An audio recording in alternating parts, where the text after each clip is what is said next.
Miss Bowen, are you telling the jury that I've been harassing you today? No, I just feel like this whole situation with the lawsuit and the fact that my channels have been taken away from me and now I'm being interrogated to tell everyone everything. I wasn't expecting this.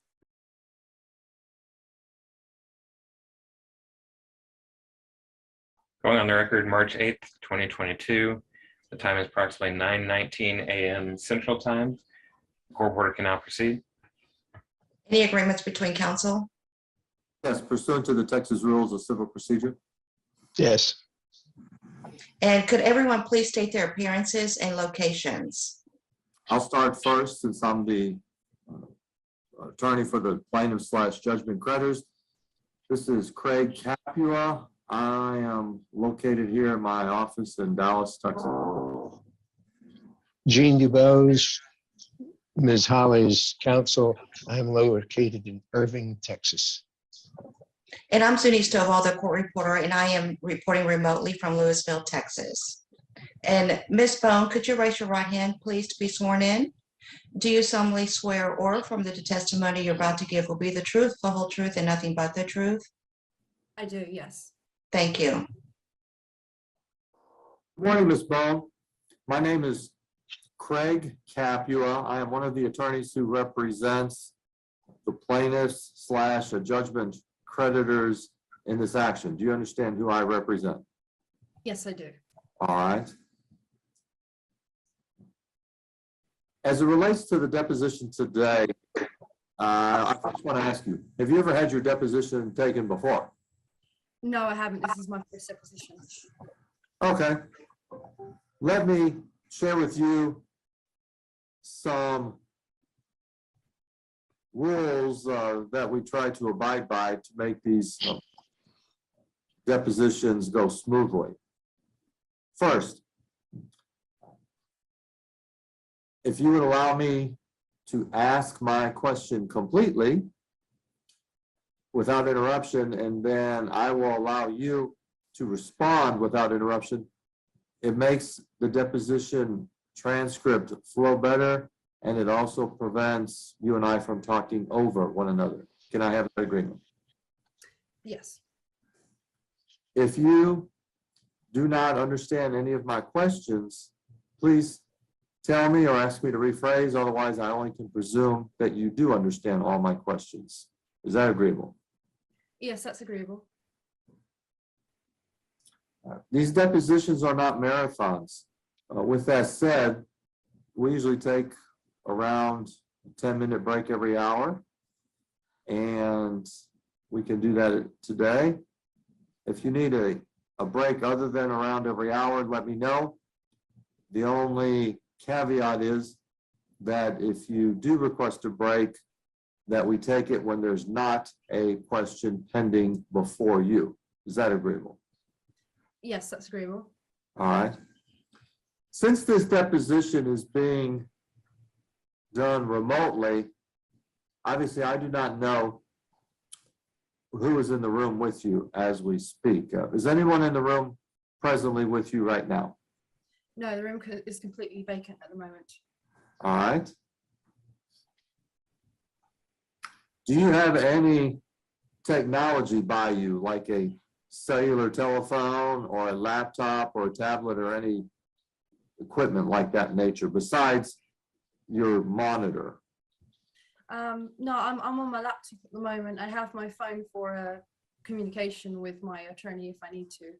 I'm in my gaming animation office at the moment. Okay. Do you understand? I'm sorry, Ms. Bone, could you please speak up? I'm having a hard time hearing the end of your question, your answers, please. Okay, I apologize. That's okay. Or maybe pull the computer closer to you Okay. so that I can get the mic. Okay, there we go. Let's try that. Okay. Do you understand that when I ask you questions, that it is expected that you respond to these questions without assistance from anyone else? Yes, I do understand that completely. All right. And do you agree that you are going to provide your own testimony today before the judge and jury, and that you are not going to use any assistance from others as we conduct your deposition today? Yes. Very good. With that said, are you taking any medication as we speak?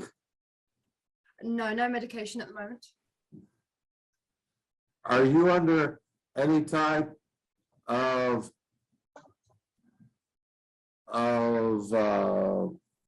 since you said no medication, under any type of any other influence that would prevent you from giving truthful testimony today? No, no. What is your date of birth? My date of birth is the 27th of October, 1999. What is your nationality? My nationality is British. What is your residential address? My residential address is 80 Stour Close, which is spelt S-T-O-U-R space C-L-O-S-E, and Harwich, which is also spelt H-A-R-W-I-C-H, and the zip code is CO12 4TL. Did you graduate from what in the United States is called high school? Well, we don't, what sort of things do you mean by graduation? Because when we pass high school, there are different phases. So like in my high school, it goes from year 7 to year 11, and then you have prom, and then you go straight to college or university. So I don't think it's graduating unless you go to uni. Did you finish the 11th grade? Yes, I finished my high school and I went on to college for a year, which is usually where you would graduate if you go to university. However, I didn't get into university. I just did a year at college, so I didn't graduate. All right, so you went to high school years 7 through 11, grades, and then you went to college for 1 year. So when you finished college, you were about 18 years old? Yeah, about that, yes. All right. And then after college, do you have any other educational experience?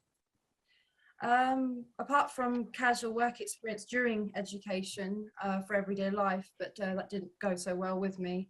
So no, everything else is just college and school. Are you married? Yes, I am married. Who are you married to? I'm married to Brian Martin. When did you marry Brian Martin? We got married June 4th, 2019.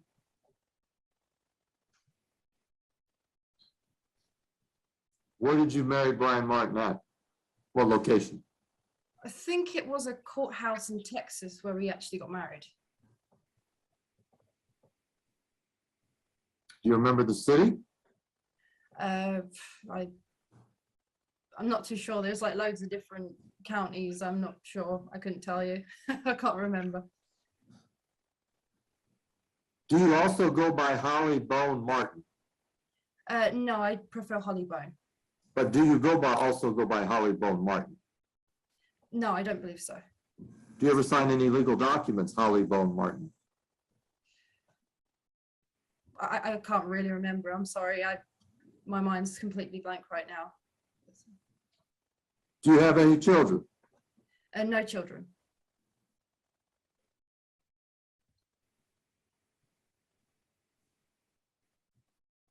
What year did you first meet Brian Martin? In person or online? When was the first time that you had communication with Brian Martin? Okay, well, the first time I ever had communication with Brian Martin was a very long time ago. I would say around 2012. I couldn't give you a specific date, but it was around the time where I started working on YouTube. How did you meet Brian Martin in 2012? We met on Minecraft, a game in Minecraft on a server, just a random server. I can't specifically say which one because I can't remember, but he was looking for specific talent, and I was telling him how I was interested, and we went from there and exchanged Skype. Would you consider yourself a fan of Brian Martin at that time? Why would I be a fan of Brian Martin at that time? I only just got into contact with him. I don't really understand the question. Well, were you intrigued about the videos that he was making on his YouTube channels? Which YouTube channels are we talking about? Any of them? I don't know. I'm sorry. I can't answer a question I don't really understand. All right, so you tell me that you started an online communication with Brian Martin, which resulted in Skype in 2012. Is that correct? Yes, that is correct. How often would you speak to Brian Martin in 2012? Probably on a regular basis. I couldn't say for sure. What's considered regular to you? Daily, weekly. It's just an idea I put out there. I don't know. Like I said, regular basis as in like, I don't know. It was a long time ago. When was the first time that you physically saw Brian Martin? The first time we physically met was in 2018 summer. I'm not too sure what month specifically. It might have been July or August. Are you telling the court then that from 2012 to 2018, you would communicate with Brian Martin via Skype and online? That's correct, yes. Did you communicate with Brian Martin in any other way other than Skype and online from 2012 through 2018? No, I believe it was just Skype. When was the first time that you told your dad that you were talking to Brian Martin? Well, I was a concealed person. I like to keep things to myself. I was like sort of to myself. I just didn't really talk to my dad very much. He was aware that I was doing animation and everything on YouTube, but I didn't really tell him much of what I did. So I didn't tell him about Brian for quite a while, actually. I couldn't say when, but I know it wasn't for a very long time until I was probably, I can't remember. I'm sorry. I just don't tell him everything. I'd like to keep things to myself. So it was a while. Could you estimate approximately how old you were when you told your father that you were talking to Brian Martin? I'd say it's probably when we first met. I guess that's when I first told him about how we were with each other, like talking to each other and stuff. So is it your testimony that you told your father you told him about you talking to Brian Martin around when you were 12 years old? Well, no, I didn't tell him that I was talking to him at 12 years old. Okay, how old were you when you told your father that you were talking to Brian Martin? I probably 17 or 18. It's just a guess. I mean, I'm trying to get back in my memory. This is a lot of past history I'm trying to get through. So from the time, well, let's talk. When you were 12 years old talking to Brian Martin online and via Skype, what did the two of you talk about? Well, I mean, I was telling him about how I was dabbling into animation and how I wanted to make it into something as a hobby. And then I made it into a YouTube channel, and he spoke to me about how he could help me go about that. And yeah, sort of like management help and building me up and promoting me out there and things like that. Did Brian Martin tell you that he was an animator? No. To your knowledge, is Brian Martin an animator? No. Did Brian Martin tell you that he operated YouTube channels? Yes, he told me he was a part of the YouTube what platform? YouTube platform, that's the word. Did Brian Martin tell you about any of the names of his YouTube channels that he would operate?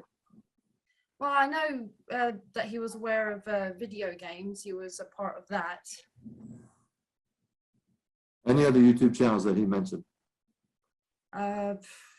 Recently or like way From back? 2012 through 2018. I'd say top trends in video games and is it management you're saying? Anything related to YouTube channels, which ones that he talked about? Yeah, those ones. Yeah. Did Brian Martin tell you that he was the owner of video games? No, I didn't know anything about that. No. What did Brian Martin tell you about video games? Well, he told me that he worked with video games and that he could use that as promotion for the channel at one point. Did Brian Martin tell you that he operated Top Trends? He told me briefly that he worked with Top Trends, but I believe Cameron Grant is the owner of that channel.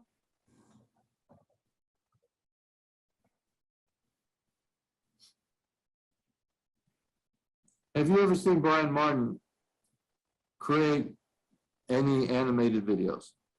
No, I've never seen him create any animated videos, no.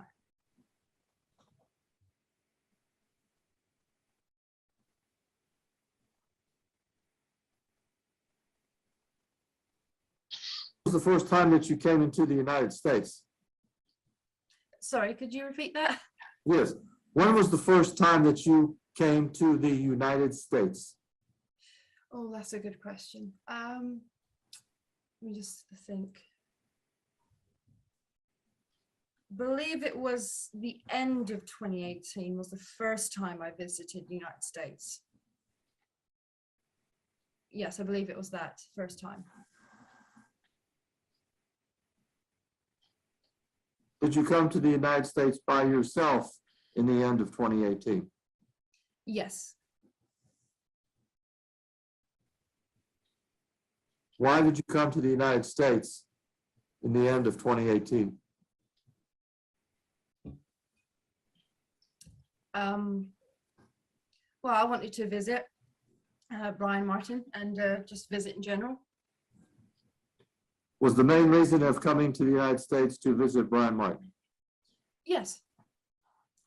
What city did you arrive at in the end of 2018? Dallas, Texas. When you arrived in Dallas, Texas at the end of 2018, where did you stay? I believe it was an apartment. Did you stay with Brian Martin? Yes. Was anyone else living with the two of you? No, I don't believe so. What did you do after you arrived in Dallas at the end of 2018? I can't remember, I'm sorry. I mean, I'm not very good with memory, but I do know I visited. And did you work while you were here at the end of 2018?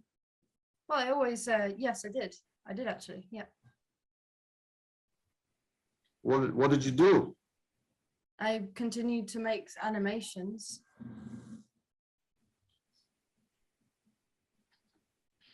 Did you do anything else besides make animations? Well, I make my animations and then in my spare time, I must have at least, gone to experience some of the Texas, Dallas area. New food and everything. It's completely different over there than it is over here. How long did you stay in the Dallas area after the end of 2018? I don't actually remember that, I'm sorry. All right, well, do you recall returning to the UK? Yes, I do. When did you return to the UK?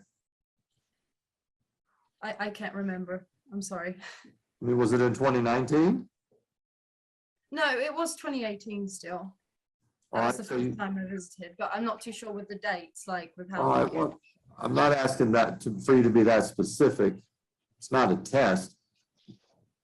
So it's fair to say you arrived at the end of 2018 and you returned to the UK also at the end of 2018. Does that sound about right? Yeah, that sounds about right. All right, so do you think you were here about a month in 2018? Maybe a couple of weeks. Okay.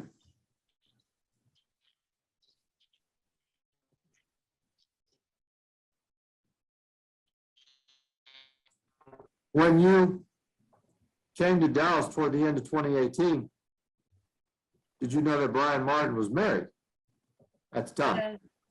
Yes. Did you know the name of Brian Martin's wife?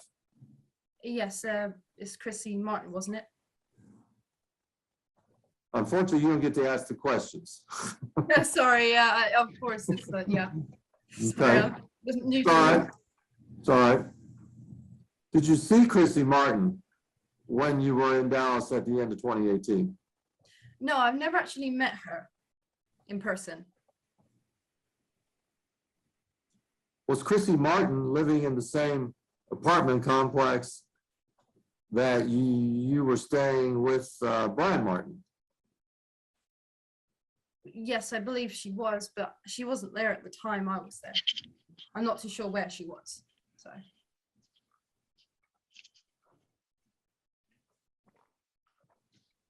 When did you find out Brian Martin was married? I found that out a long time ago, actually, when I was doing my YouTube channel, when I was looking for a female voice artist at the time. Brian said his wife, Chrissy, could be available to do that for me. So I said, that's good. Did you ever talk to Chrissy about being involved in any voiceovers for your videos? No, I never spoke to Chrissy directly. I did it all through Brian. He sent the script to her and then they sent it back to me. So that's how it worked. So I never actually talked to anyone. I just did my own thing. How old were you when Brian Martin mentioned that he was married to Chrissy Martin? I'd say when I was about 13. Do you know Chrissy Martin's occupation at that time? No, I didn't. It's around 2018. Sorry, well, could you repeat that? I didn't hear the last Sure. bit. Did you know Chrissy Martin's occupation when you arrived in Dallas at the end of 2018? I heard that she was a hairdresser. Apart from that, nothing else. Did you ever go to Chrissy Martin's salon where she worked? No, I didn't.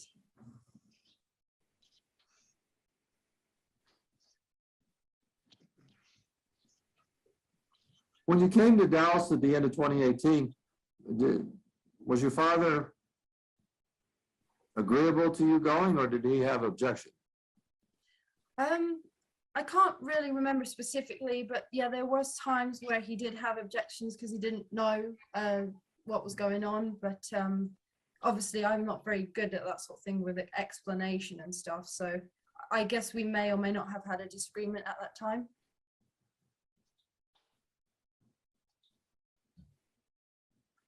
Was there a particular reason you only stayed in Dallas a couple of weeks at the end of 2018 before you returned to the UK?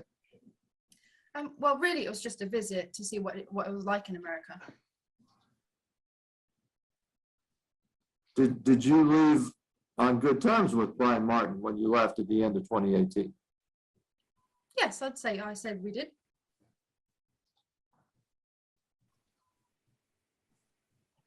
And how long did you remain in the UK after you returned? I couldn't say. Sorry, I don't know. All right. Did you eventually, we'll strike that. Did Brian Martin end up getting divorced from Chrissy Martin?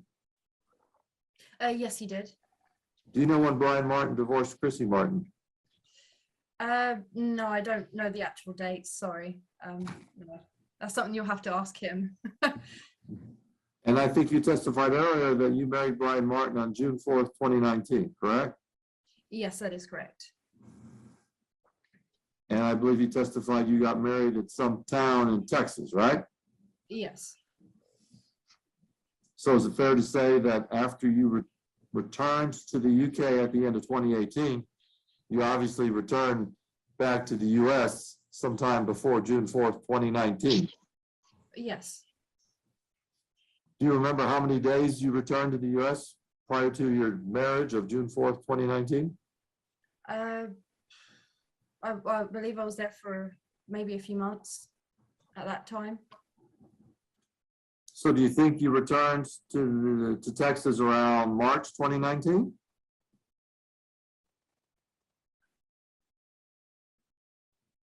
Yeah, I guess that sounds about right. So I'm just thinking about that. Yes, I believe it could be around that time. When you returned to the US in March 2019, did you know that you were going to marry Brian Martin? No, actually, I didn't actually know I was going to get married. It was actually kind of a shocker, to be honest. All right, well, when was the first time you realized you were going to marry Brian Martin? What time frame? I think it was in May he first engaged with me. We were in the apartment, and he got down on one knee in the apartment out of the blue, and proposed to me in some point in May. What's Brian Martin's date of birth? August 29th, 1984, I believe.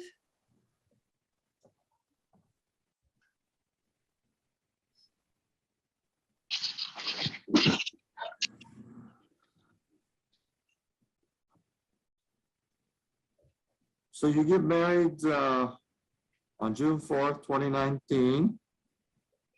And where were you living at that point in time? Do you remember? I believe I was still living with him at the apartment.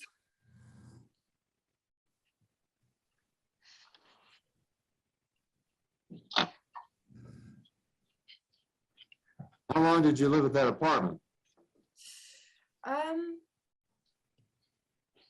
I think it was a couple of months, because I believe at that time when we got married, I was going through an adjustment of status at the time. I do believe that. Yes, it was a few months. Maybe through August of 2019, you stayed at the apartment. Does that sound about right? Yeah, that sounds about right. So what happened after August 2019? Where did you move? Well, I know that we were at one apartment for a period of time, and then we moved to another apartment. And then after that, I bought my mom-in-law. She got me a house in Frisco. I remember that. All right, so let's talk about that. What's the name of your mother-in-law? The name of my mother-in-law is Carolyn Martin.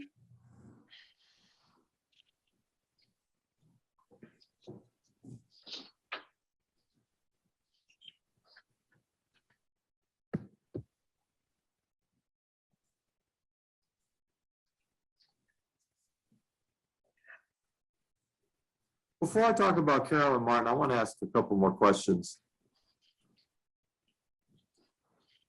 When you returned to the UK at the end of 2018, did Chrissy Barmore move back in with Brian Martin?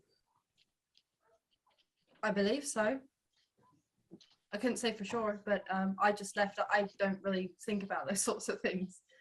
I understand. What makes you say you believe Chrissy Martin moved back in with Brian Martin? Did you hear that from somebody? I could have heard it from him. I'm not too sure. Did it bother you or make you mad that his wife moved back in with him when you returned to the UK? I don't see why it should. Sorry, Okay. a bit of a confusing question, but yeah, I don't see why it should. So the answer is it did not bother you. Is that fair? No, it did not bother me, no.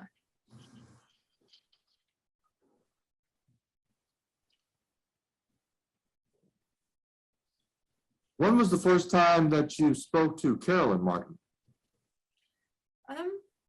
I believe I first spoke to her when, well, around the time we got married and we were together.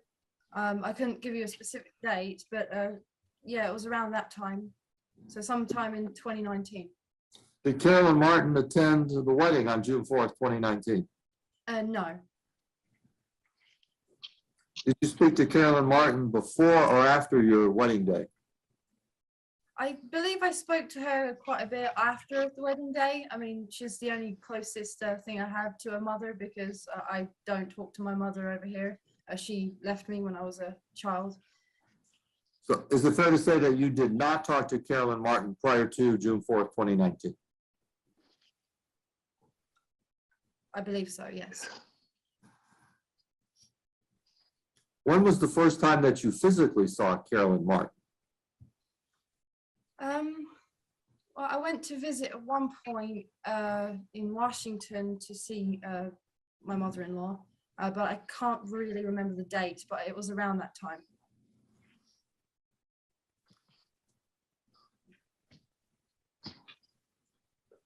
When did Carolyn Martin buy you a house? I believe it was the beginning of 2020. It actually kind of surprised me. She was excited that I was coming to America and she wanted to buy me a house, and I thanked her for it and I accepted it as a gift. So for our purposes, are we saying that around January 2020, Carolyn Martin bought you a home in Frisco, Texas? Yes, that's correct. What's the address of that home in Frisco, Texas? I think it was Cajun Drive. I'm not too sure what the number is now. I'm trying to think of it. 12452 or something, Cajun Drive. All right. For the purposes of our deposition, we'll just refer to the house as the Frisco house. Is that okay? That's absolutely fine. Okay. How many times do you think you spoke to Carolyn Martin from June of 2019 through January 2020? Well, we did a couple of FaceTimes and we did chat on and off in between working and busy times. But yeah, we did speak quite a lot. Did you speak to Carolyn Martin at least once a week? Yeah, I would say so.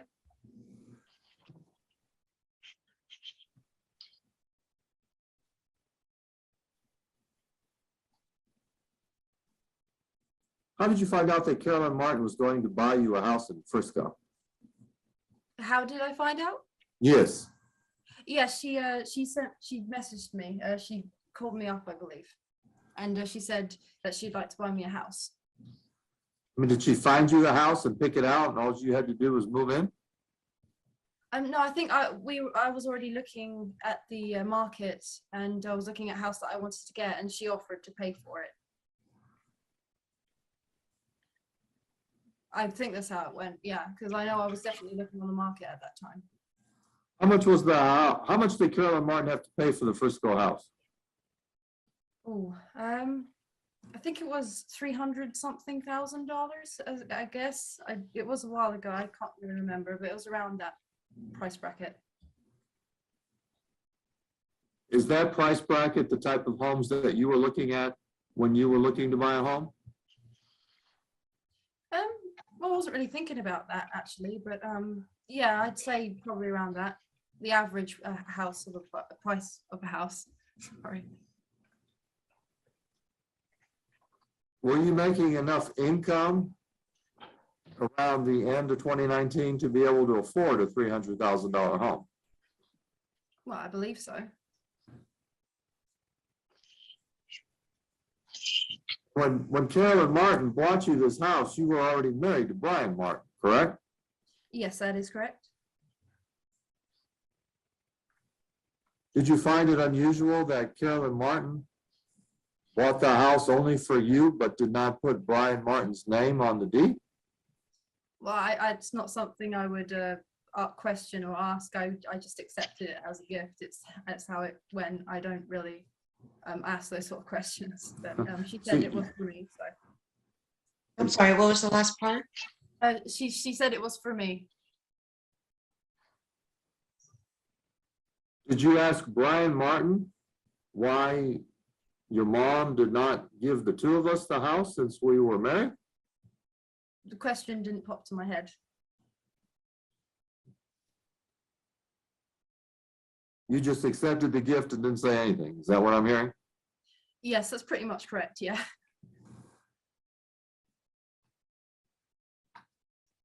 Did you feel bad that Brian Martin's mother, Carolyn, gave you a house and she didn't give a house to him?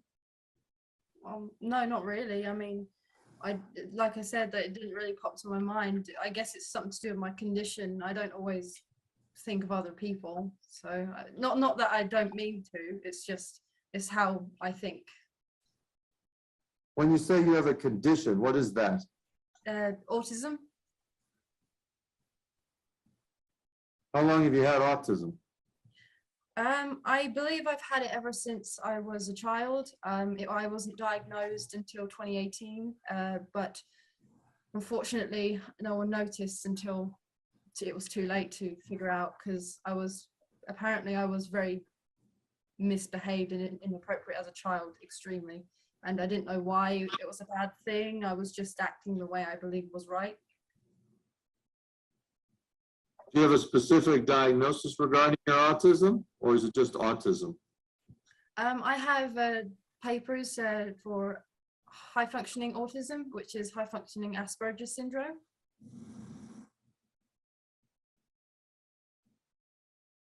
What does high functioning autism / Asperger's mean? Well, I believe it means that I act differently to other people. So like I can basically like a child in an adult's body sort of thing. That's how I see it. Where for example, I could overreact at things that I shouldn't overreact at, not really accept disappointment. If there's something that's changed, I don't like the change and I'll overreact. It was a lot worse when I was a child. I reacted really bad as a child, and my family found it hard to cope with me and thought I was just being naughty. But as I grew up, it started to get a little bit better, but I am still quite the same. Do you recall the name of your physician who diagnosed you with autism? No, I don't know the name of the physician, no. I think my grandparents, they sorted all that stuff out for me, because I didn't know how to do all that sort of stuff.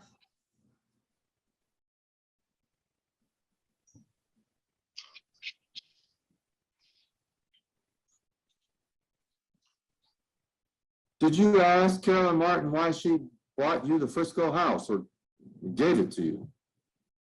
No, the question didn't arise. I just accepted it.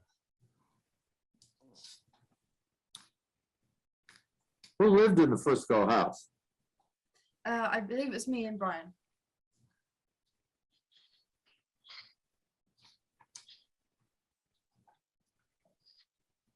Did the Frisco house have furnishings?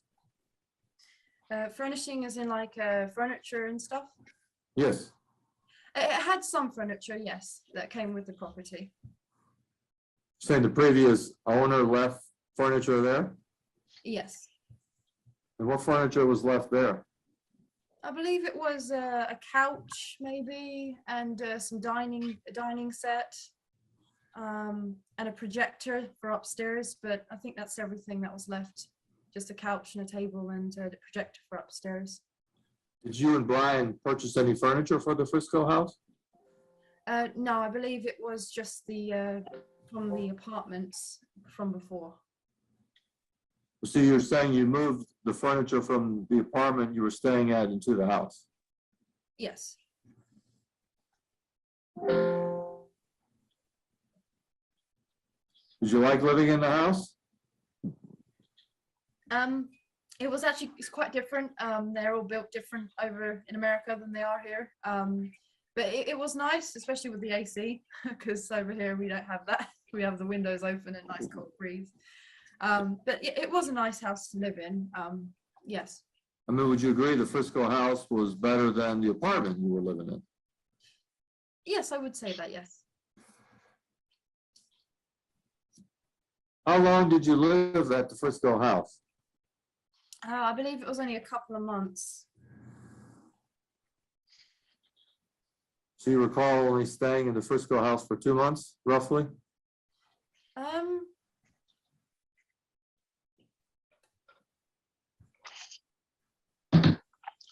I'd say it was longer than 2 months, actually. I'd say maybe 6 months or so. I was starting to get homesick and I wanted to return back to the UK and live out here. All right, so you're telling us that you recall staying in the Frisco house about 6 months and you got homesick and that's why you wanted to move? Yes, that is correct. Did you want to move for any other reason in the middle of 2020 other than you were homesick? Well, there is another reason, which is actually kind of upsetting. I found out in August of 2020 that Brian kept a lawsuit from me, which is the one that you're fighting in, and it made me frustrated and upset. I didn't want to deal with any problems that he may have had, and I filed for a divorce, and I left straight away. But then I just didn't want that to be the reason why we split, so I stayed with him. Sorry, it's just emotional to talk about. But yes, that's another reason. All right, so from what you're saying now, you wanted to return to the UK because you're homesick, and that you had filed for divorce, and it was bringing a lot of emotional trauma to you. Is that true? Yes, that is true. But also with the moving back because I'm homesick, I had been thinking about that for a couple of months while I was in the house. And I did speak to Brian about it a few times. And I finally pulled the trigger in August to go back home. All right. Did you return to the UK by yourself or with Brian Martin? I returned to the UK by myself. And are you telling us you recall returning to the UK around August of 2020? Yes, that is correct. And what was going on with the Frisco house since it was your house and you returned to the UK around August 2020? Well, I believe it was put up for the market to sell, and I was trying to get that house sold over in Texas while I was in the UK looking for somewhere else to live. At that time, it was a house move time for me. Did you list the house with a real estate agent before you left Texas or afterward? I think it was before I left Texas. Yes. Do you recall the name of the listing agent that handled the house? I can't remember at the moment. Sorry. No, but I definitely know I did put it up for sale with the listings. I'm not very good with names. When did the house sell? I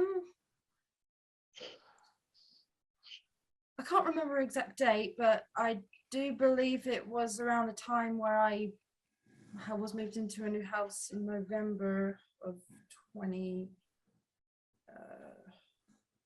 I can't think right now.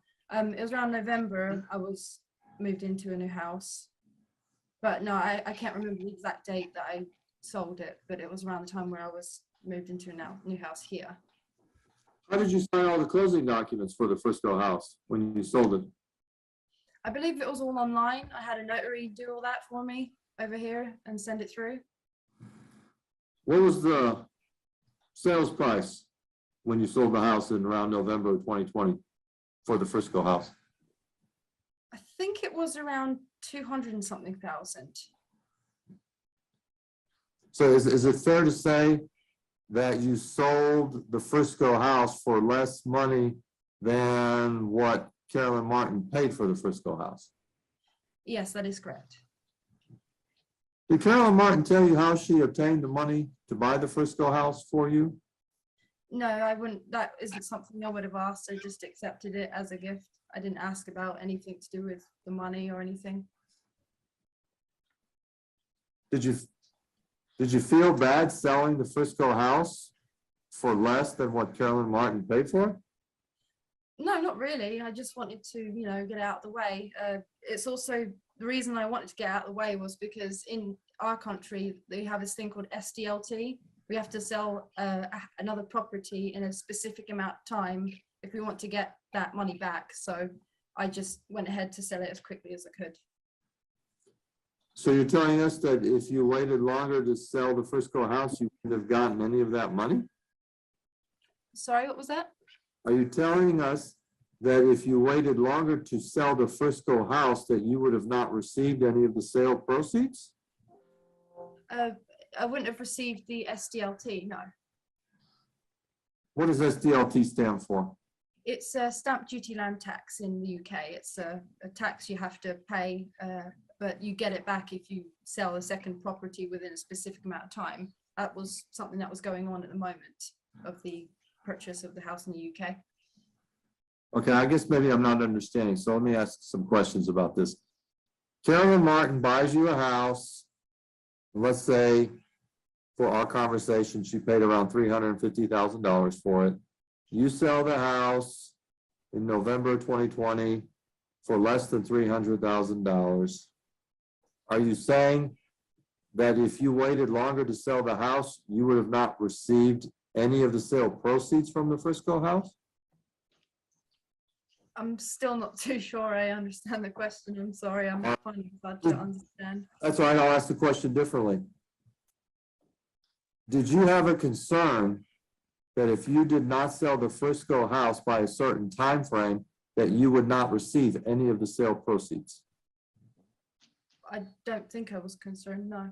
All right, so with that said, why did you not wait until the Frisco house could be sold for at least what Carolyn Martin paid for it? I don't really know, I'm sorry.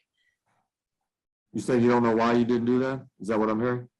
I'm not too sure. I'm still confused about the whole thing of what you're asking. I don't understand. All right, I'll break it down. I want you to understand.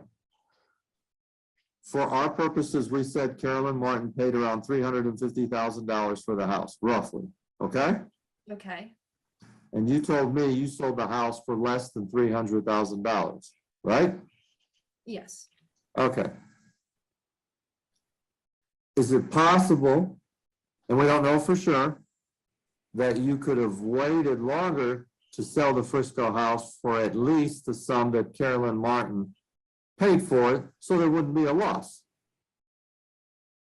Yes, I believe I could have done that. Okay. With that said, is there a reason why you did not wait to at least get the amount of money Carolyn Martin paid for the house versus selling it in November for a loss? Well, I sold it in November for a loss because the fact is that I had to sell it in a period of time. If I have two properties, in order to get the stamp duty land tax in my country back, I'd have to sell it quickly and sell it. So that's why I did it, because I wanted to just sell it quickly. That's literally all I can say.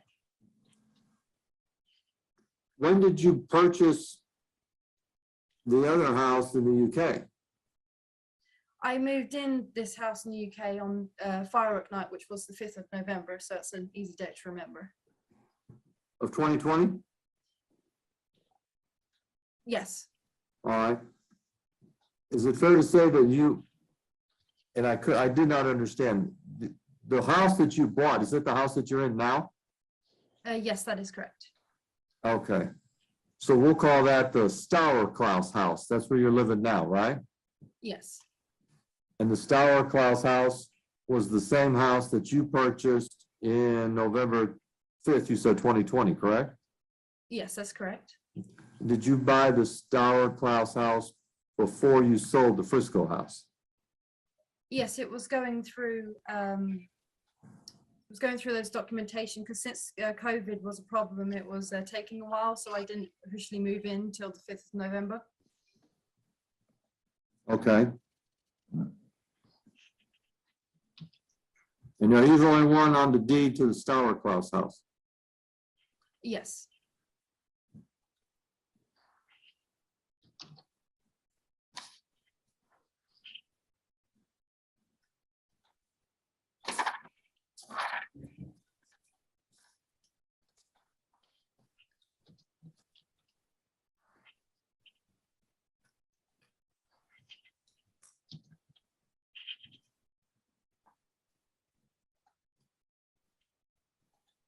When did you start working on the computer? How old were you? When I first started working on the computer, Yes. it was a very, very long time ago. I'd say I first started working on the computer probably around 2011, as in like starting out stuff. But that's just a guess. It's a long time ago. It's hard for me to remember that.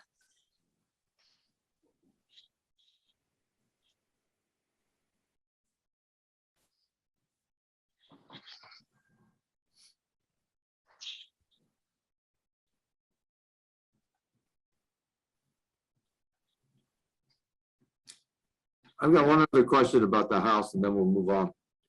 When you returned to the UK in August 2020, did you live with your dad at all, or did you move right into that Stour Klaus, or did you buy the house? How did that work out? Where'd you live? Yeah, so during that process, I had to live with, I believe it was my nan's house because my dad didn't have a bedroom for me since I can't really remember why, but I was staying with my nan at the time. She's quite local to him, and I was looking for houses, and that's when I found the Stour Close house and moved in months later. November, sorry. When you said, did you say nan? Yes. What is that? Nan is like a grandma, like your grandma, your great grandma, things like that. Okay, We use the term nan. In this case, your nan was your grandmother? Yes, Then on your father's side? yes, that's correct. All right.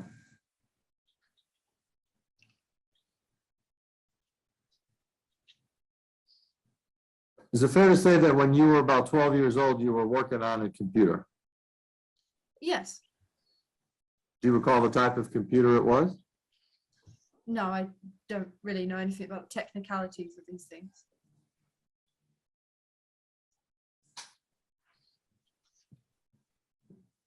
Did you buy the computer? No. Who bought the computer for you? My dad takes care of that sort of thing. He bought the computer for me, I believe.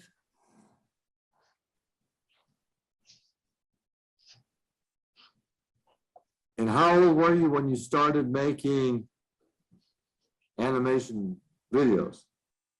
Well, I first started dabbling into animation in 2012, and sort of like starting out dabbling into it, and then I just proceeded from there. So is it fair to say you were around 12 years old when you started making animation videos? Yes, that's correct. How old were you when you started making film videos? Film videos is in like camera stuff. Right. Well, I did that as a sort of like a side thing just for fun. During high school, it was something to do with a media study thing. So probably about 2014, 15, I'd say. So you started making animated videos before you made film videos? Yes.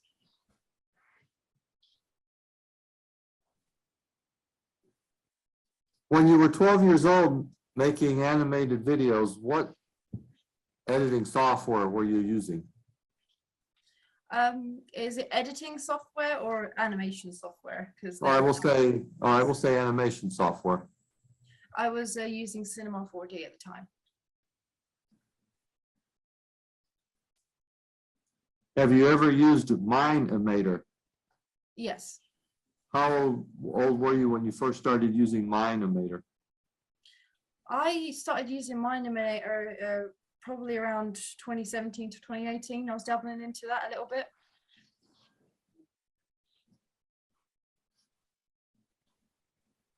Other than 2017 to 2018, when you were dabbling with Mine-imator, have you used Cinema 4D animation the rest of the time in your life?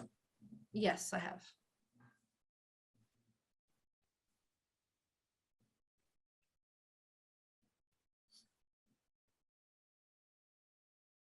What kind of animated videos were you making at 12 years old? Well, I started off a little bit with a bit of Halo, sort of like futuristic stuff to do with like sci-fi games. But then I crossed over into Minecraft and realized that that was a pretty popular game. So I wanted to continue in Minecraft animations. But there have been a couple of animations like Halo and other such games, I believe, that I dabbled into briefly. But Minecraft is my main focus. So have you been creating Mine videos since you were 12 years old using Cinema 4D animation software? Yes, I'd say that's correct. And how many Minecraft videos using the Cinema 4D animation software have you made in your lifetime? If you could just say approximately. Is it on the Futuristichub channel, or is it on like both channels? Really? Any channel. I'd say maybe 280 videos now. 200? Okay.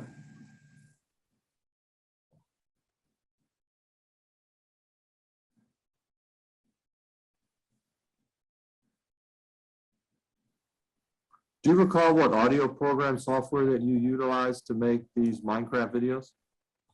I believe it was Audacity. It was a audio recorder that recorded audio and sounds. Did you make Minecraft videos with Minimator as well? When I first started out, or No, when you said in 2017 to 2018, when you dabbled with Minimator, did you make Minecraft videos with Minimator during that time frame? I dabbled into it and made a few tests during those years, but I never actually uploaded anything until about 2019 when I was getting into it a little bit more. But I'm more focused with Cinema 4D than Minimator. So Did you ever upload any Minecraft videos that you made using Minimator to the YouTube channel? sorry, could you repeat that question? I didn't quite get that. Did you upload any videos to the YouTube channel regarding Minecraft using Minimator software? I remember uploading animations using that program on Wildcraft when it was called Wild Hub in 2019, when I was dabbling into it. How many videos do you recall uploading using the Minimator software, Minecraft characters during the 2017 to 2019 timeframe? How many I uploaded during that time, 2017, Yes. 2019? I can't say. I don't really know how many videos I've made on that specific software. I mean, would you say it's a small amount? I would probably say yes, it is a small amount. As I said, I'm more focused on Cinema 4D Minecraft animations. And when we say small amount, are we saying less than 10? It could be around that, yes. Okay. Did you ever make or create any pornographic animated videos? Could you define that word? Inappropriate. You know what appropriate is, you know? Is this on the Futuristichub channel? This is on anything. Have you ever made any inappropriate / pornographic animated videos? Yes, I have. All right, Yeah. when did you start doing that? How old were you? I was around either 13 or 14 years old, I think, when I first started doing that sort of animation. That's when the drama started, I think, and which is probably why Brian did a satire video that was shown on the TRO hearing that I had to explain. All right, so when you were 13 or 14 years old, you were making pornographic videos of what? The Minecraft characters? Yeah. All right. I find And it funny. I just find it funny because at the time I didn't realize it was a bad thing or inappropriate, because I don't think like that. I just do it because it's funny. So I do apologize if I seem like I'm laughing or something. How did you get the idea to create pornographic Minecraft videos? Well, I mean, I've seen like videos and like I'd say films and stuff of like things that are for adults, especially South Park, for example. But I just kind of think of it in my head and think, oh, that's funny, I'll do that for a laugh and see what people think of it. And that's sort of how it goes, really. How long did you make these pornographic Minecraft videos? I couldn't say a specific time frame. I wouldn't know. Sorry, it was a while ago. I was basically a kid back then, so I still I can't remember. Do you think you made the pornographic Minecraft videos for at least a year? Within that time, yeah, I'd say I've made some sexual references as well and just inappropriate stuff, but I just found it funny at the time. I didn't realize it was a bad thing. If you had to estimate, about how many Minecraft pornographic videos did you make?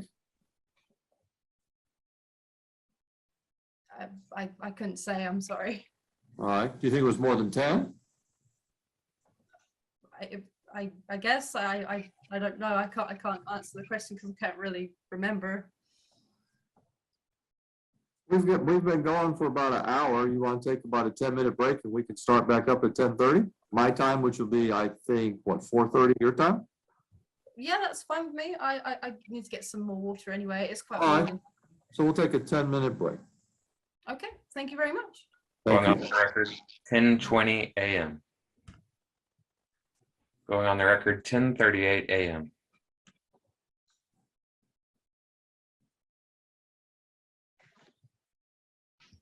Ms. Bone, we're back from our first break of the day. And my first question to you is, would you agree that you have been using Cinema 4D software for your animated videos for approximately 10 years now? Yes, that's correct. Would you agree that based upon your testimony that you have probably created around 200 of your animated videos using Cinema 4D software? Yes, that is correct.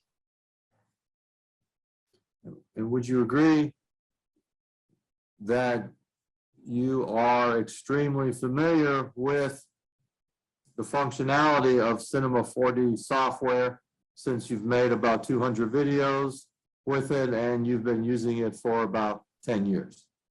Yes, I would say that, yes.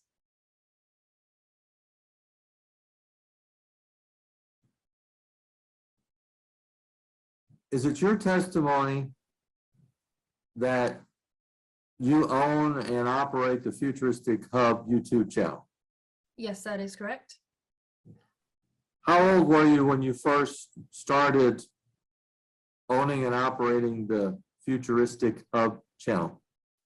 When it was first created in October of 2012.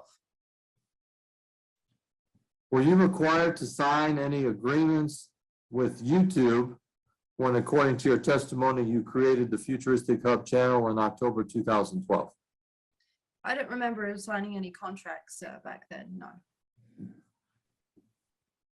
Do you know if you were required to sign any contracts with YouTube? I couldn't say, I can't remember. It was a long time ago. 2012 was over 10 years ago.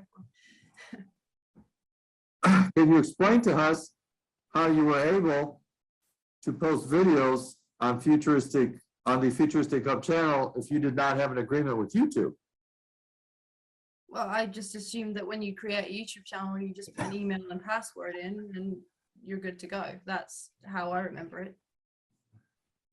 So you're saying, to the best of your memory, you did not sign any agreements with YouTube, you just created a channel, named it, and started posting videos? Yes, that is correct.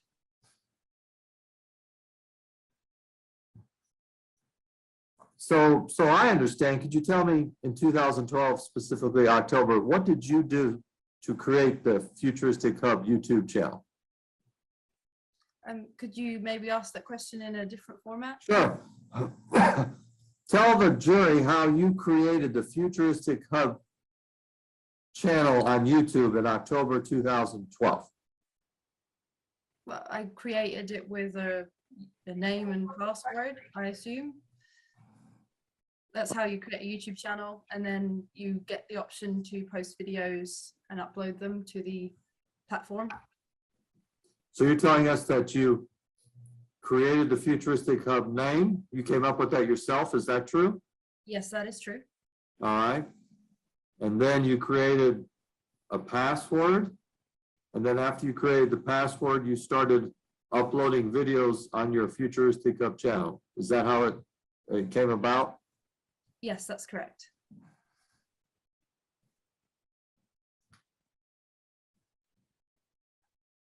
Did you have an email address for your Futuristic Hub channel? Yes, I did. What was the email address? Is this currently or back then? Because I believe I Back changed. then? Back then? Unfortunately, I don't remember that email back then. It was a long time ago, but I do know my current one now, but not the one back then. It was a long time ago. All right, what's the current one?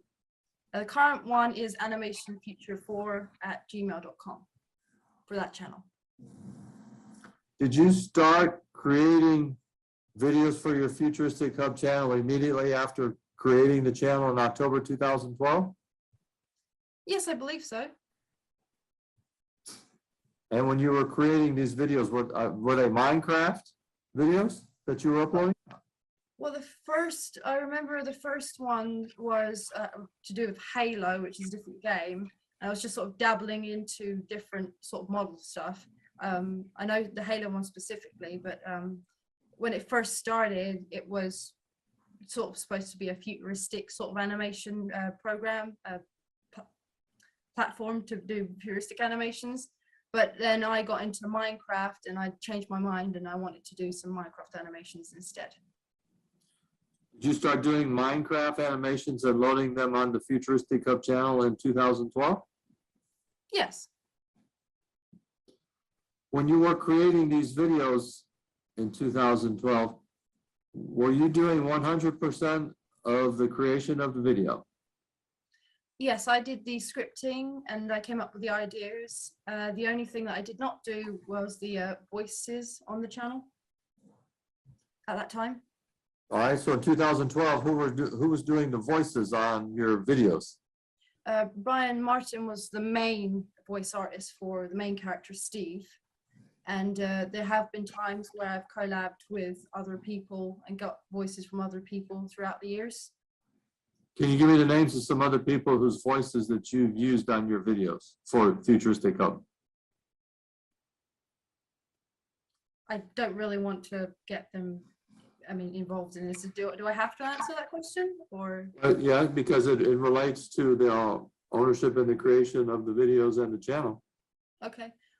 Well, one of them was PhD McStuffin. He's another YouTuber. There are other YouTubers out there. And I believe Brian helped me with some voice artists as well. Chrissy was one of the voices for one of the blonde female characters, and other voice artists. I don't really know the actual name of them. I can't remember, but Brian helped me get some others if I ever need them. But he was the main voice for my channel. So other than Chrissy Barmore, what is the name of any of the other individuals that perform voiceovers on your animated videos on Futuristic Hub? I don't know their names. I just know their YouTube channels. All right, so give me the names of the YouTube channels. Well, it was PhD McStuffin. Can you spell that? I mean, obviously, I don't know. I don't know how to spell that. Could you go slow? Well, that's in recent years, probably around 2018. That's when he was in some of the videos. That's fine. If you could spell the name. It's PhD, and then it's McStuffin, which is MC like McDonald's, and STUFFIN. He was in some. All right.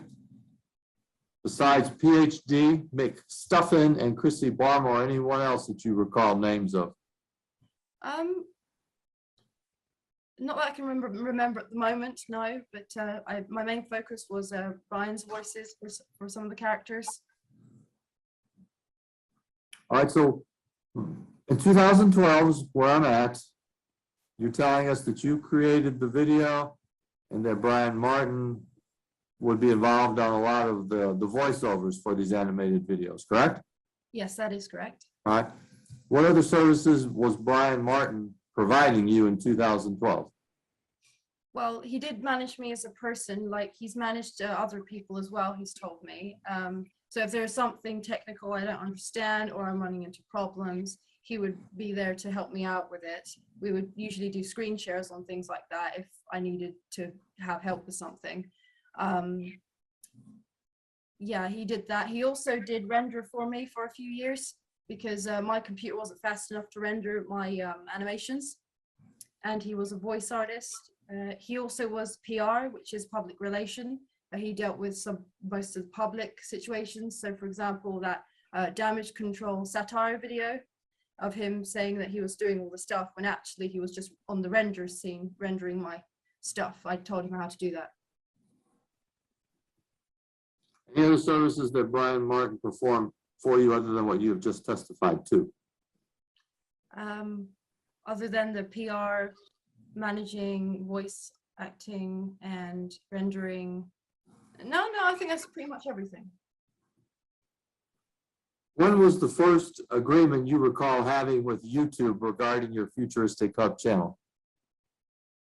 I'm not too sure I understand. All right. Do you recall signing any agreement with YouTube regarding your Futuristic Hub channel? No, I don't remember that, no. Did you have an agreement with Brian Martin regarding the services which you stated that he was providing you in 2012 regarding management, rendering, and PR? We had a verbal agreement, yes. All right, but my question was a little bit different. Did you have any type of written agreement between you and Brian Martin regarding the services he was providing you in 2012 that you've testified to? Not that I know of, no. Have you ever had a written agreement with Brian Martin regarding any of the services that he has provided you for your Futuristic Hub channel? No.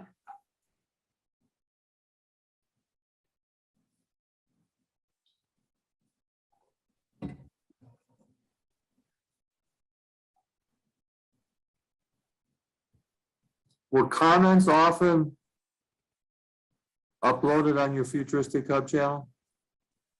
Sorry, I couldn't get the first bit. Were comments often uploaded on the Futuristic Hub channel? Like comments? Right. Well, yes, comments were always available on all my videos, yes. Were you the one preparing the comments or was somebody else? Well, I was, yes. Was anyone else preparing the comments besides you? On the YouTube channel? Yes. No.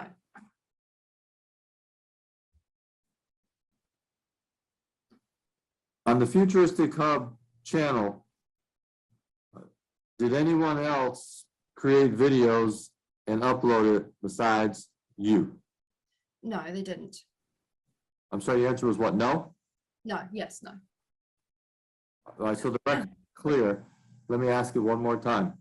Did any other person create any animated videos and upload them on the Futuristic Hub channel besides you? No, nobody else uploaded on my channel with me.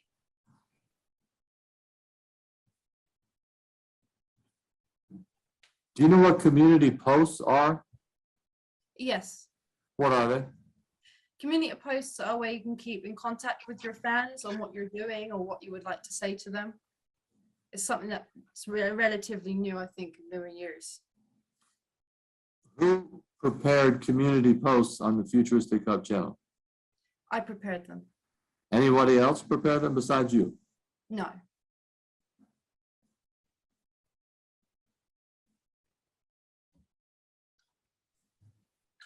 Before 2019, do you have any documents which shows that you created the videos which were uploaded on the Futuristic Hub channel?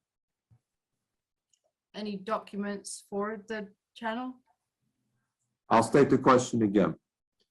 Before 2019, do you have any documents which shows that you created the videos which were uploaded on the Futuristic Hub channel? No.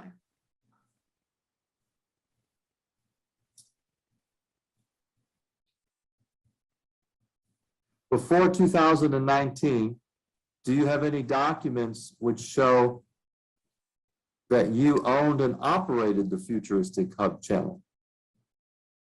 Nothing but the screenshots of primary owner on the channel. Screenshots of who? Like when you go to a channel, there's a tag that says primary owner and things like that. That's the evidence for who owns the channel. And that's all that I could say about that. prior to 2019, do you have any documents which shows that Brian Martin managed the Futuristic Hub channel for you? No, there are no documents.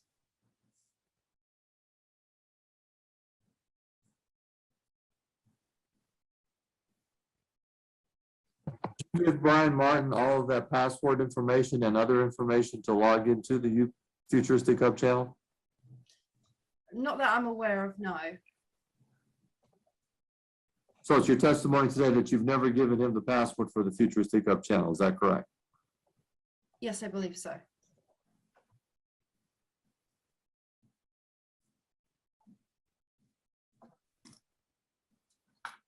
I'm going to show you now what's been marked as deposition exhibit number 1. And I'd ask the videographer to share the screen.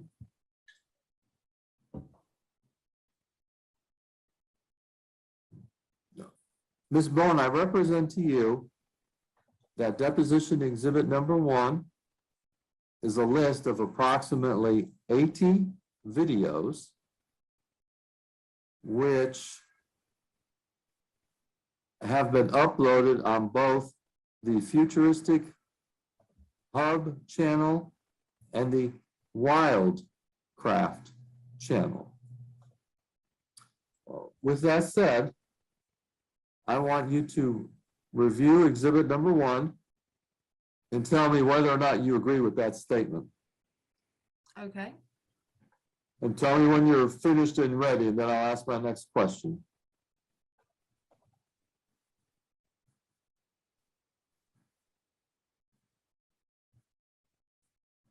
Okay. Yeah, I think I understand. Yep. All right. So would you agree with me that the video titles, which are listed in exhibit number 1, all 80 plus titles were uploaded on both the Futuristic Hub channel and the Wildcraft channel? Yes, I believe that they are. Okay.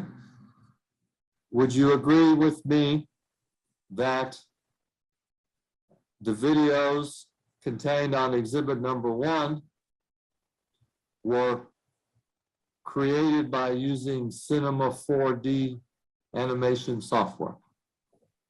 Yes.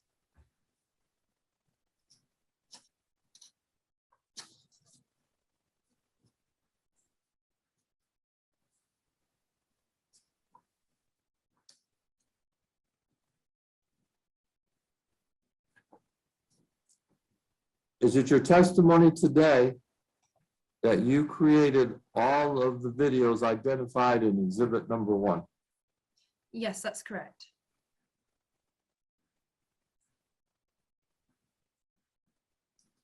Did anyone assist you with the creation of all of the videos identified in exhibit number 1?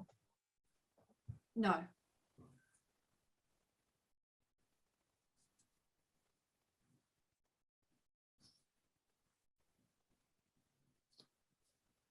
In exhibit number 1, it also states the dates that these videos were uploaded on the Futuristic Hub channel and the dates that these videos were uploaded on the Wildcraft channel. Do you have any facts to dispute that those dates are not correct?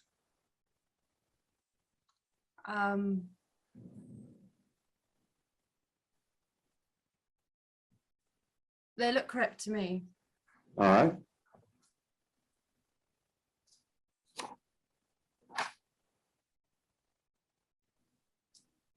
I don't always keep track of dates when I upload content, so but they do look correct to me.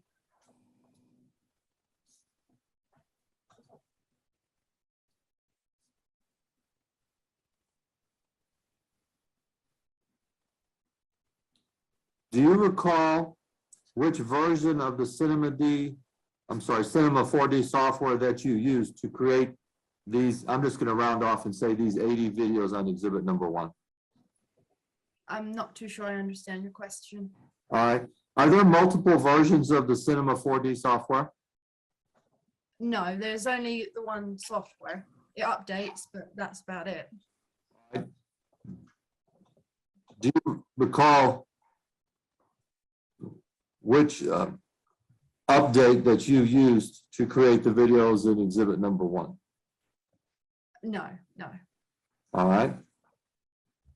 Did you purchase the Cinema D? I'm sorry, did you purchase the Cinema? Let me start over. Did you purchase the Cinema 4D software for these videos in exhibit 1? No, I didn't. Who purchased the Cinema 4D software for these videos in exhibit 1? Well, since it was a long time ago, I'm not too sure. I think maybe my dad allowed me to download it, or I'm not too sure if it cost anything back then. I can't even remember, but if anything, it would have been my father. Well, most of these videos were uploaded around 2018 to 2020. Isn't it fair to say that most of these videos were created around that same time frame? These long videos? Or these ones Like on it. exhibit 1? I'm talking about the videos on exhibit 1 were uploaded on the 2 channels between 2018 and 2020. Yes, that's correct. All right, so with that said, when was the last time you remember using, or strike that, when was the last time you remember using Cinema? Now let me ask it differently to make sure it makes sense to you. When was the last time you remember purchasing Cinema D 4D software for these videos in exhibit 1? Was purchasing it for here yeah, I'm not too sure I understand the question. All right. You Yeah. testified that you needed Cinema 4D software to make the videos in exhibit 1, correct? Yes. All right. You've also testified there have been updates to this Cinema 4D software as well, correct? Yes. All right. So my question is, when was the last time you remember purchasing updates to your Cinema 4D software so you can make the videos in exhibit 1 as you've testified? No, you don't purchase updates. It just updates itself. But You're saying sometimes updates, I'm sorry, updates are free? yeah, updates are free. Yeah. All right. So you're saying when your father purchased the Cinema 4D software in 2012, you haven't had the need to spend any more money for software? Yes, that's correct.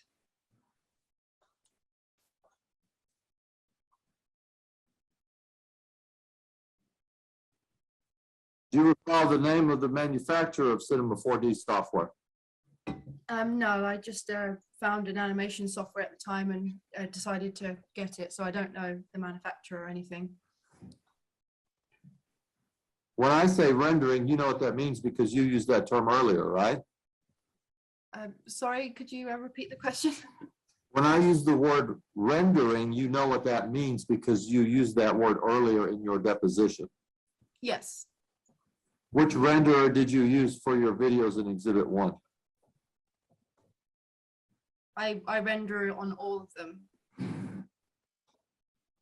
Each animation that you make, you have to render each scene, otherwise it won't come together as an animation. And so as far as rendering goes, does your renderer have a specific name or help us understand how the rendering process works? Okay, so try to do it as a summary without making it complicated. When you go into Cinema 4D and you're done with the animation, there is a button at the top that says render. You click on that and you click the settings and make sure that you've rendered a specific amount of frames that you want rendered. And then you hit the render button and it immediately starts rendering. Rendering is a long period of time depending on how long the animation is. So usually it takes a good few hours to overnight for me to render something, which is why I have to leave my computer on quite a lot. Okay. Mr. Gilliam, you can take down, or sorry, I should say stop sharing exhibit 1, please. Thank you. Do you use any third-party plugins for your Cinema 4D? Could you give me some more detail on that question? Okay, do you know what third-party plugins means? Not really, no. All right.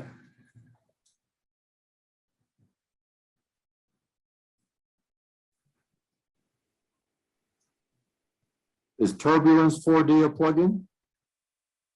Turbulence 4D, I'm still Yes. getting a bit confused. All right. Is X Particles a plugin? I'm not too sure what you mean. I mean, if you mean to do with like rigs and models, I know that sort of thing, but I'm not too sure what you mean by plugin. All right. If I said third-party tool, would that make a difference to you? Not really, no. I'm sorry, I think it's just my autism can make me misunderstand or not understand things very well, so I do apologize. Did you use any other software besides Cinema 4D to create your animated videos?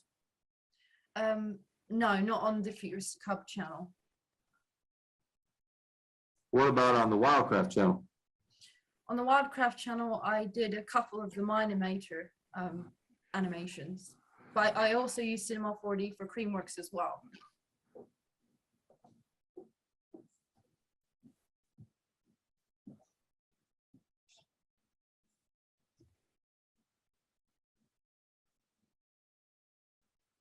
What was the pixel resolution for your rendering of your animations in Cinema 4D? Do you know the numbers? I'm not too sure I understand. All right, we know what pixel resolution is. You see that on your flat screen TVs, right? Different pixel resolutions versus standard versus high definition versus 4K. You're familiar with that, right? What, like HD and stuff, or? Yeah, pixel resolution. You know, how many pixels are on the frame? I mean, have you heard the term pixel resolution before? No, I haven't. To be honest with you, I don't really think I paid much attention to that. I just, click the render button when I'm done, and that's about it. I just do what I want to do, animating wise, and then I render it. I don't really think about that sort of thing. All right, well, are you familiar with 1920 by 1080? That's like the standard HD resolution. I like the screen size. Yes. Okay, now I understand. Yeah, I think it's a 1080 or something. Correct. But are you aware of different numbers to render faster? Yes, they probably are, but I've stuck with one specific size. What size is that? The 1080 HD, something like that. Tell us the computer that you used to make these videos in Exhibit 1. What kind is it? Well, I've recently got a new computer. I need to actually figure out which one it is, but I think it was a Oki something. I'm not very good with names, so I don't really know. I'd have to look. So, are you telling us that the computer you have today is the same computer that you used to make the videos in Exhibit 1? No, the computer I have now is very new, and it's faster as well. So I have a different computer now. All right, is the computer you have now the same brand name as the one you had for the videos you made in Exhibit 1? No, I don't think so, actually. So as we sit here today, you cannot remember the name of the brand of the computer you used to create the videos in Exhibit 1? Yeah, that is correct. Usually when I look at a computer, I just say, oh, I like that one, and I'll just buy it and not really look at the name. I just look at, if it's good or not for rendering or animating. Do you know which operating system you utilized on your computer that was used to make the videos in Exhibit 1? Could you give me some more detail on that question? Sure. Do you know what an operating system is? No, not really. I'm not very good with the technicalities of these things.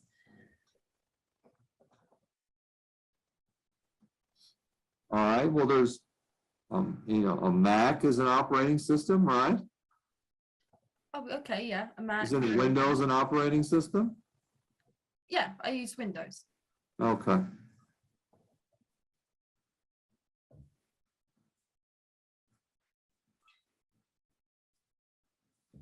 Now, and I want to be clear, I understand your testimony. You're stating, other than Brian Martin's voiceover, that you created all of the videos in Exhibit number 1 by yourself with no other assistance from anyone. Is that true? Yes, that is correct. So did anyone give you any 3D models for any of the videos in Exhibit 1? Usually when it comes to models, I go on go on a website. I need to remember the name. It begins with the M, but I usually find free ones and take those and put them into the animation to use them. All right, so it's fair to say that some of your animated videos in Exhibit number 1 were created by using 3D models that you obtained off the internet for free. Yes. Do you know what a pre-made animation rig is? Pre-made animation rig. Yes. Well, I assume it's the model that's up that I get from the websites. Well, I'm just asking you, do you know what that is, a pre-made animation rig? Well, I know what an animation rig is. It's a character or an object that you insert into the animation program. So Did you use any pre-made animation rigs for your videos in Exhibit 1? Yes. Did you obtain those off the internet as well? Yes. All right, did you obtain those for free? Yes. So you've now used pre-animation rigs and 3D models for your videos in Exhibit 1. Is that true? Yes.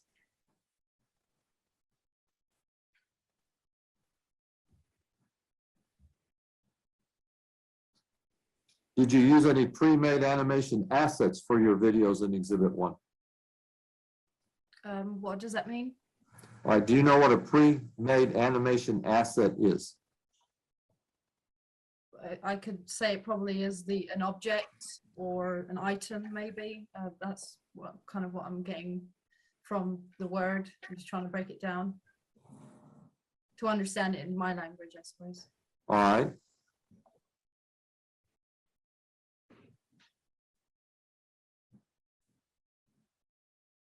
Did you obtain your pre-animation? Did you obtain your pre-animation assets from somewhere in particular? Well, usually I just go on the internet and find where I want to find specific models and assets and just go from there. So it can be from many different platforms. I don't always look at the names. What is the average amount of time that you believe it took to create a video in Exhibit number 1? Just take a standard video. How long is a standard video normally, roughly? Well, since they're 10 minutes long, I usually work either 6 or 7 days a week, depends on, well, really it's whenever I want to choose to work. But so for example, voice work can take 1 to 2 hours, depending on how long the script is, and that's for different sections. So there could be 60 or 100 lines. Animating can take a few days, anywhere between 3 to 4 days, maybe 5. Depends how long the script is and where I am in the script. And rendering is the kicker, because that can take overnight. I could be rendering from 6 o'clock, for example, all the way till 4 or 5 in the morning. The rendering part is the longest part in all animation. All right, so you said 1 to 2 hours for your voiceover. Yeah. And how many hours for animation? How many work hours? Well, I usually do normal work hours, but lately I'd say probably anywhere from 7 in the morning, and then I'll have my lunch break at 12. And then I will work either till dinner, or if I feel like I could do more, I'll do more. So it really depends how I'm feeling, if I want to continue working or not. So it could be like a 9 to 5, but from 7 till 6 with a break in between. I'm not concerned with when you do it. My question is, how many work hours does it take to make one animated 10-minute video? How many work hours for the entire week? No, ma'am.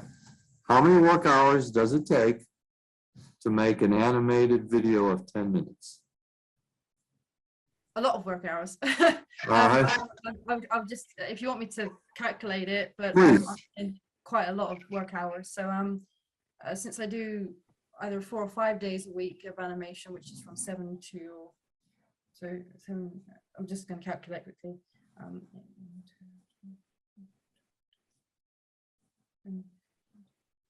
10 to 10 times, so I'd say 300 hours, maybe. All right, The so two, animation. And then I have to do the editing, which takes a whole day. well, let's not go there yet. So we've got 1 to 2 hours for the voiceover, 2 to 300 hours for the animation. Is the next topic rendering? Yes, rendering takes overnight. So like, because since I have to animate and do all the animation, that's why I had to times 10 hours by 3, which is 300 hours. So So how many hours for rendering? That is debatable. So because usually I don't really calculate the hours, but it takes overnight because I do long scenes. So it could take up to 12 hours, maybe more. It's just a guess. So is it fair to say, just so I want to summarize to make sure we're accurate, to create an animated video in exhibit number 1, which is 10 minutes, it takes approximately 1 to 2 hours for the voiceover, 200 to 300 hours for the animation, and approximately 12 hours for rendering. Does that sound correct? Yeah, I'd say 6 to 12 hours. I'd figure that out. Yeah. And if you add all of those hours, that gets you 1 10-minute animated video, which is on exhibit number 1. True? Yeah. 10 minutes or more. Yeah. Sometimes it gets to 11 or 12 if I'm lucky. Yeah. Who writes the script for these videos on exhibit 1? I write the script. Did anyone else write the script for the videos on exhibit 1? No, I'm the one who writes the script. Yeah. Did Mr. Martin ever assist in writing any of the scripts for the videos in exhibit 1? No, he never actually wrote the script at all, but he did give me like some references, like I could use this statement, or maybe you should do that for an idea. And sometimes I take some of his suggestions, but most of the time, which is all the time, I usually just script on my own. But he sometimes comes in and says, would you like to maybe add that in for a laugh? And I'll say, well, maybe I'll think about it. But, you know, most of the time it's just me. You would agree? For example, the dollar references for Steve, because Steve's like, he voices Steve, the main character. So I'm always open to references. You would agree with me that your videos in exhibit 1 have voiceover, audio effects, and music, correct? Yes. Can you describe for me the process of creating the animation while taking into account the voiceover, the audio effects, and the music? So basically tell me chronologically how you would prepare this animated video with all of these effects in it.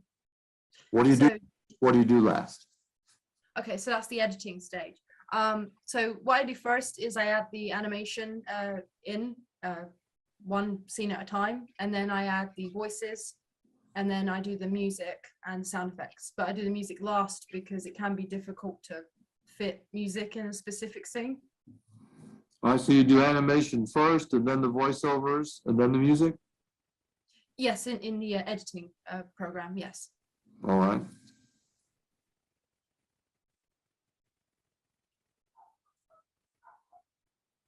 How do you import a voiceover audio track in your Cinema 4D animation? So how you do that is you have to go to the top section and insert a null, which is spelled N-U-L-L,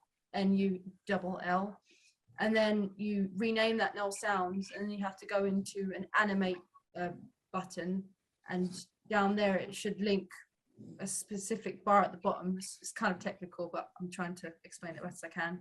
And then you right click and add track, and you can put it wherever you want it in the keyframe to match the scene that you need the voice in. All right.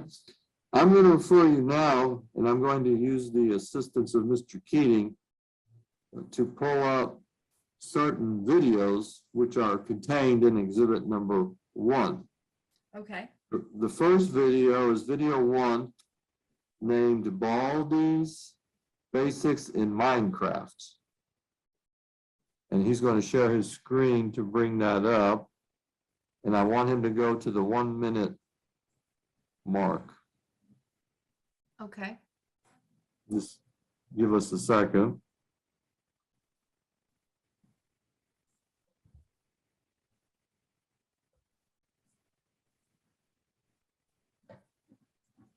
And if you could play a few seconds.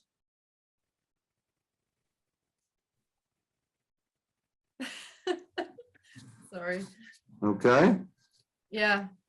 And also, if you could go, Mr. Keating, to the 1 minute 17-second mark.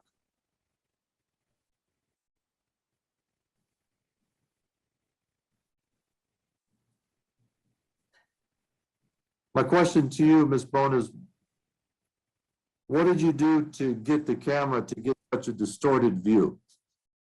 Well, every camera on Cinema 4Ds has different settings that you can adjust to change the point of field. And that's what I did here. It's kind of hard to explain, it's all technical, but the camera has settings that you can use to change to make it look like this was funny. I really enjoy making these type of animations when I used to film like that. So, Well, do you recall the settings as far as millimeters that you used to give such a distorted view in this particular scene? not really. I just play around with the numbers and just drag it where I feel I want it. So that's pretty much how I can explain it to you. All right. Mr. Keating, if you could stay with the same video 1 and go to the 1 minute 36-second mark.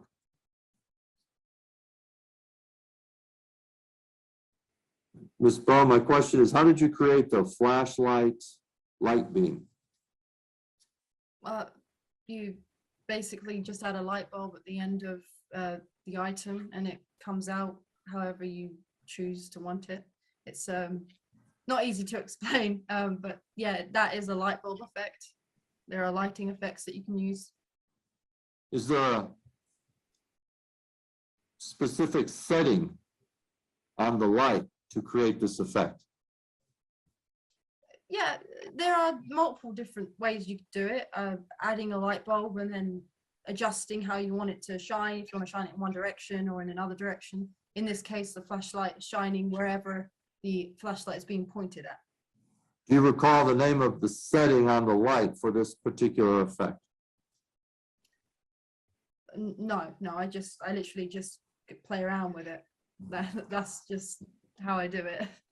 And what type of light would you call this light in this particular scene? I believe that's a spotlight. All right. Mr. Keating, if you could go to 1 minute 56 seconds in the same video.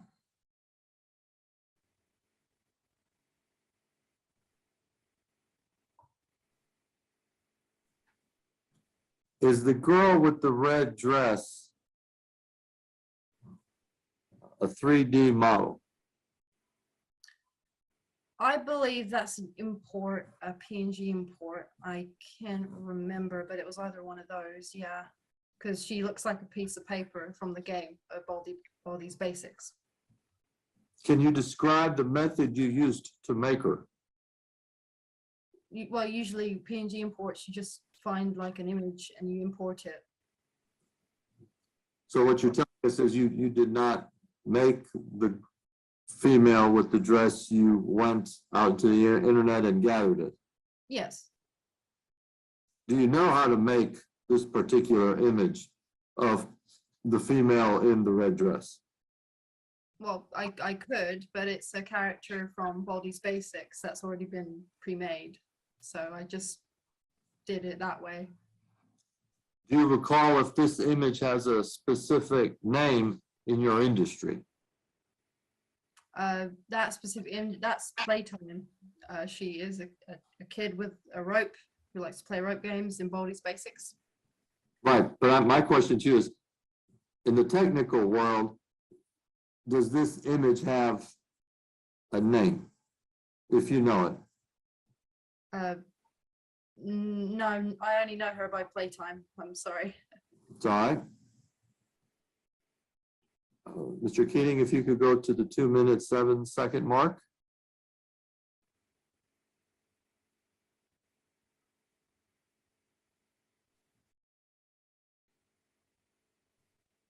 Ms. Bone, how did you make the female jump rope in this particular scene? In Cinema 4D, there's an option to add things like lines, I believe. So I added a bent line to put in front of Steve for the jump rope.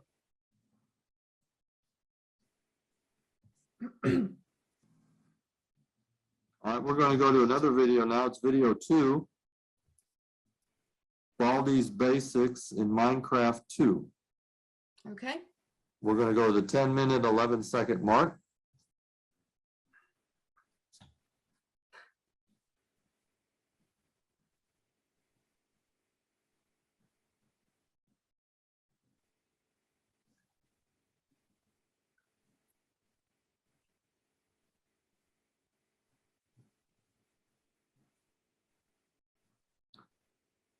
How did you create the highlight effect on the exit text? They seem to have a halo around them. Yeah, you add there's textures when it comes to specific things like text. So like you can add glow effects and things like that. So I could add in a texture, color it, then I can go down to the options and there'll be multiple options there, like glow effects and things. So I added the glow effect for this one. It's just a tick of a box. We're going to move now to video number 3 called Baldi's Basics in Minecraft 3. And we're going to go to the 52-second mark. Okay.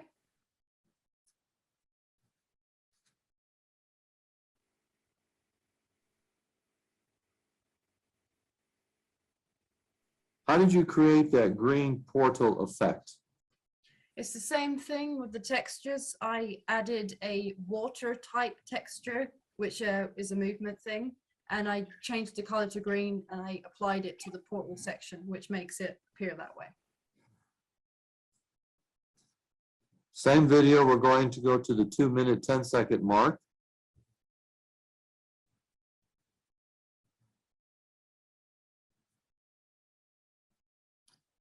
How did you make these letters? There's a option to make anything in Cinema 4D, including words. You just add the text and you can place it wherever you'd like to place it.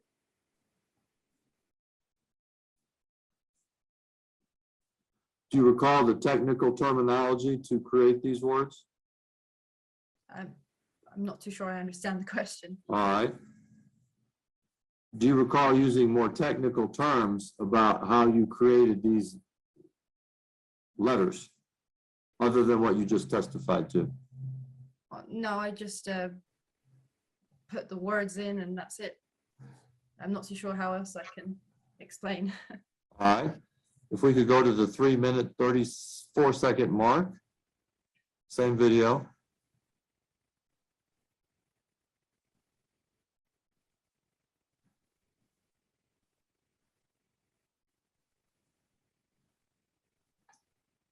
How did you make the surface of the water move? I'm not too sure I understand. I'm not sure I understand, sorry. Okay, Could you repeat that? yes, just a second. Here we go. Okay. And my question is, how did you make the surface of the water move in the scene that we're looking at right now? Well, with that, you can do multiple things with specific textures, but with this one, I think it was one I've had for a while, so I can't really remember exactly. But when you import a water effect to a specific water, so this was ordinary default water before, and I just changed it to the one that I wanted. And it becomes this effect once it's been animated, rendered. So obviously I wouldn't be able to see it move in the animation program because that's not how it works. It only can view it that way when you've rendered it into the scene. And is this an effect that you used in Cinema 4D, or did you obtain this effect on the internet? I believe this one was in Cinema 4D. Let's go to the Let's see, 3-minute, 38-second mark. I think they're fighting underwater. But why does it appear that they're not under the water? You understand what I'm saying? Yeah, I do understand what you're saying. But I couldn't say. It doesn't appear that way. It never appeared that way. Unfortunately. Just happens sometimes, I guess. I don't know how to answer that question. Sometimes when you render something, it doesn't always appear that you're underwater. And I think this is on some of my videos when it comes to water. I've always had the same effect. We're going to go now to the 4-minute, 33-second mark.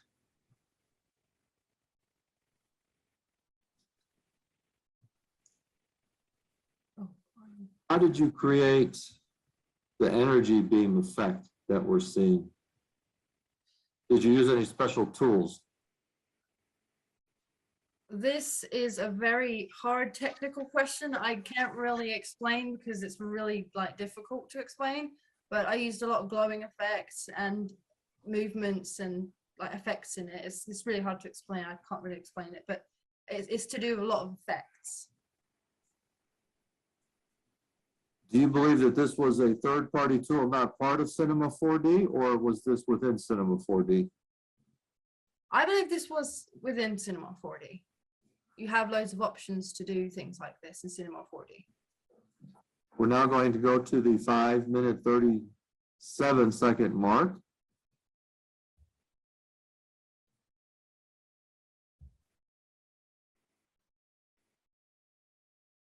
How did you make the cubes look blurry while the character is sharp?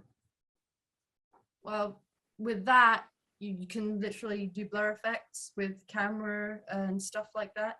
Or, yeah, blur effects. It's all to do with different selections on things. So I believe that was a camera blur effect. It's focused more on the portal and the outside, and I just select the bits that I don't want to be clear. I'm sorry, it's hard to explain. Yes. Well, what is the process called, or like the look of when you've got characters that are sharp and cubes that look blurry? You often see this in photography. Do you know what it's called? I'm not too sure I understand. I'm sorry. All right. We're going to go to video number 4, Granny versus Baldi and Sonic Challenge. At the 11-second mark.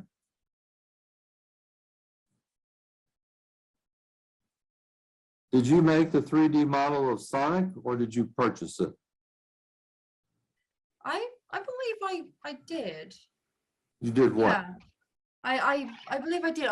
I usually get my rigs from the internet, but I do add things onto them. So I most likely did get it onto the internet, but the newer version I rig up and do myself. But it's hard to explain how to do that because I just do it, when I'm sitting there. So did you purchase it, or did you make the 3D model? I think I made this one. Yeah. What'd you say? I couldn't hear. I think I made this one. Yes. All right. We're going to go to video 5, Granny versus Baldi and Sonic Challenge 2 at the 58-second mark.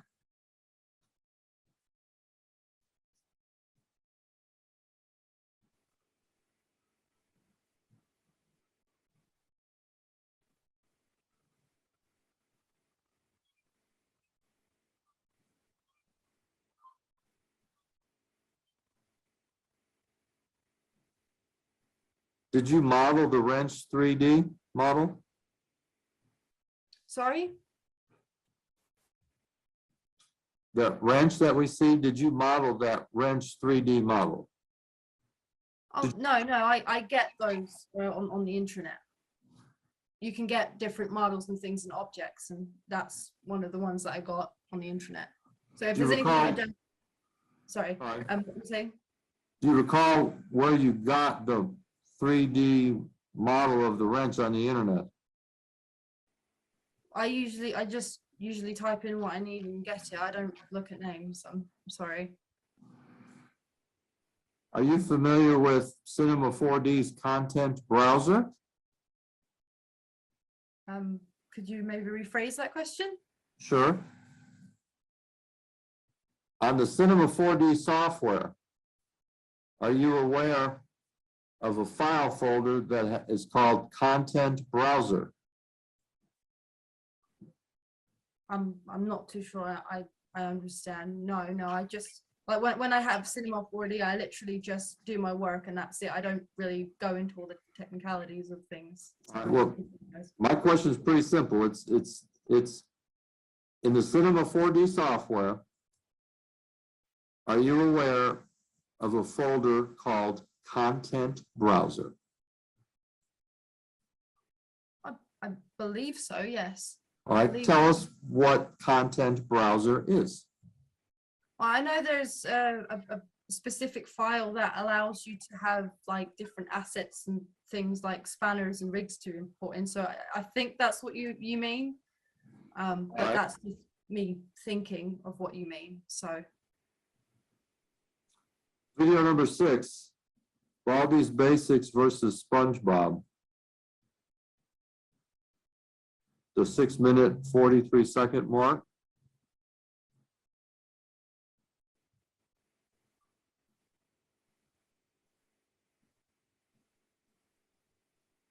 As you're watching it, tell us how you created the ice cream cone animation falling. like I've said before, the ice cream is something I found for free and I got that.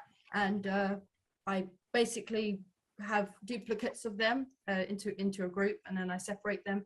And then basically you can do a fall effect with how you want to do it. It's kind of hard to, like, say if he's getting hit with ice cream, some of them are avoiding him. So basically it's all sort of, yeah, it's kind of hard to explain, but like I'm trying to it's all complicated. It's technical, something that I just do and I can't explain it because I just do it. Did you animate each cone individually? No, there are ways of being able to just copy and paste keyframes for each cone to save time. And I believe that's exactly what I did, because I don't think I would like to be sitting there for ages animating all them cones separately. Is there an automated way to animate these cones? Well, yeah, I guess you just add the cone and then you do the keyframe for it. And then when you've done that specific move, it could do a pour, or you could just duplicate the cone and it'll have the same keyframes, but you could flip it. It's, like I said, it's very technical and difficult for me to explain. Do you know the names of the file folders in Cinema 4D that would allow you to automatically animate the falling cones? No, I just, like I said, I just fiddle around with it. So yeah. All right, we're going to go to video 10, which is Baldi's Basics versus Santa Claus. And we're going to go to the 51-second mark.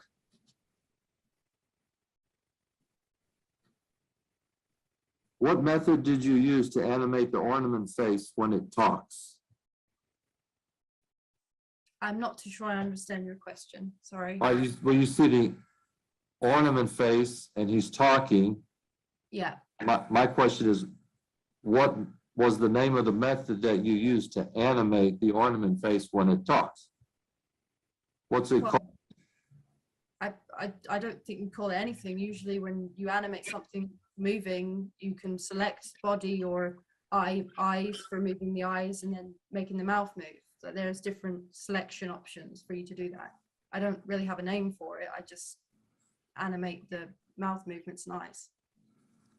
We're now going to go to the 1-minute 5-second mark.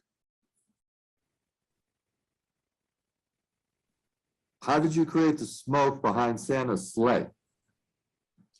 Okay, it's the same sort of thing with the glowy effect. You can add effects on to make it smoky or something like that. That's as best as I can explain it to you.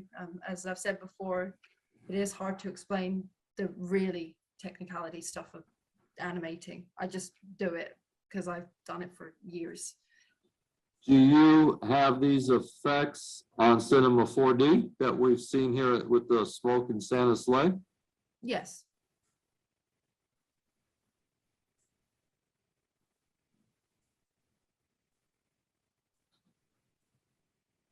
We're going to go now to the 3-minute 56-second mark. What did you use to make the red and green pattern on the book? You go down to textures in the texture at the bottom, and you basically add the colors you want, and then literally it can turn out like that. And that's how I made it turn out. I made it to my preference. We're now going to the 11-minute 24-second mark.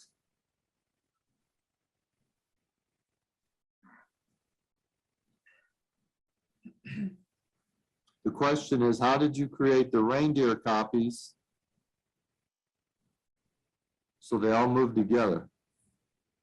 It's like the duplicate effect. So if I have one reindeer and I duplicate it to the amount and do the leg movements, all I have to do is duplicate it and copy and paste, and it saves me time.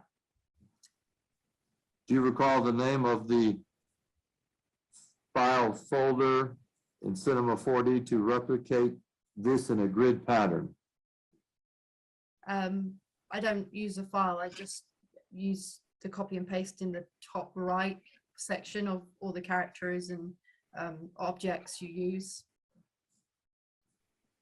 We're now going to video 14, Baldi's Basics versus Granny Challenge. And we're going to the 45-second mark.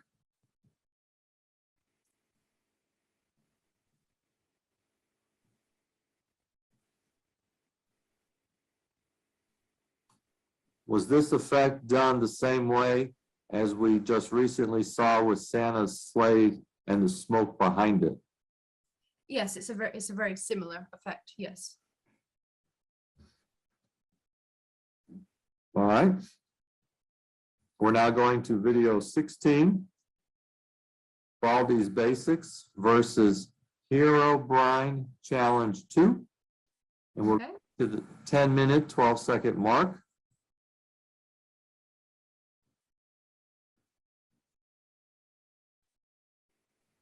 How did you create the lava effect? Oh, that was a good one. Yeah, obviously with the bucket that's imported, and with the effects, depends really. You can have loads of different effects when it comes to specific materials, but like I said, it's similar to the effects that I said with the portal stuff. It's hard to explain. Try your best to explain it to us if you can. Okay. Well, so like they pour something, so like I guess there's different sort of blocks or materials that you turn into like a texture, and they can come out into the way you want it, which is what you see here. That's kind of the best I can explain it for you. Did you use Cinema 4D software Yes. effect? Yes. Yes. Yes. Yeah. We're going to go same video, 10-minute 59-second mark.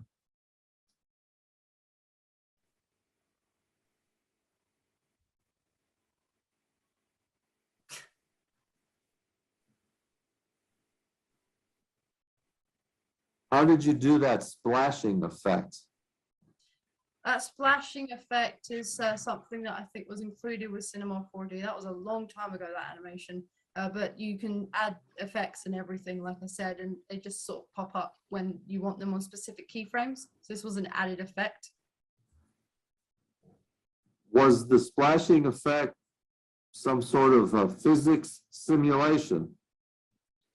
Yeah, I believe so, if I can understand physics correctly. We're now going to go to the 7-minute 20-second mark, same movie, same video.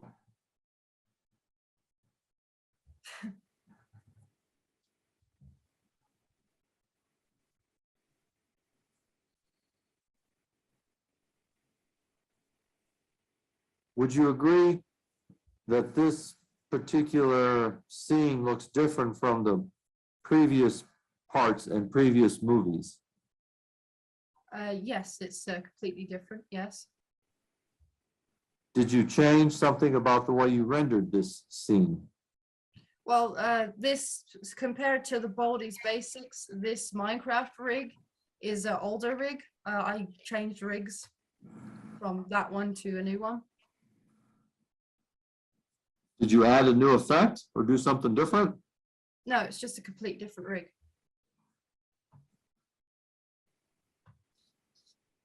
I now refer you to video 17, Granny versus Sonic and Mario the movie. We're going to start at the beginning.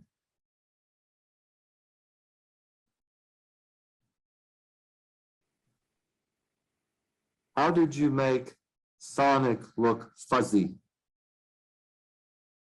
Well, with that being said, you can add fur and lines to specific things to make them look furry or have fur or anything like that.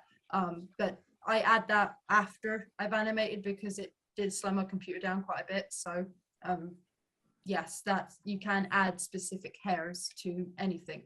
It's all within the program. I now refer you to video 21, called Granny versus SpongeBob Challenge 2. And we're going to go to the 4-minute, 12-second mark.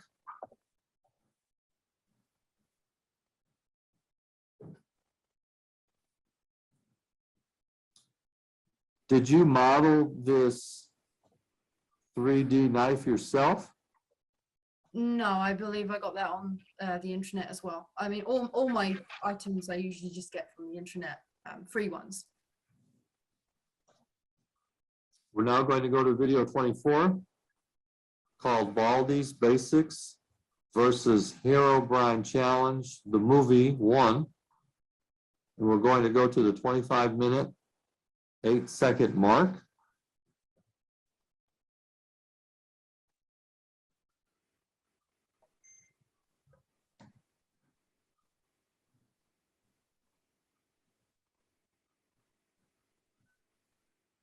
Did you use a bump map to create the bumps on his body? No, actually, when I was making the bumps on Herobrine, you can actually select the character and select something on the left side, a cube, and basically it shows up the whole model, and you can click on, it's split into squares. So whatever section I wanted pulled out, I selected those sections and pulled them out to make his body look more bumpy and different. Are you familiar with the term displacement? Displacement? Yes. No. I now refer you to video 28, called Wreck It Ralph in Minecraft Challenge, the movie. I'm referring you to the 4-second mark.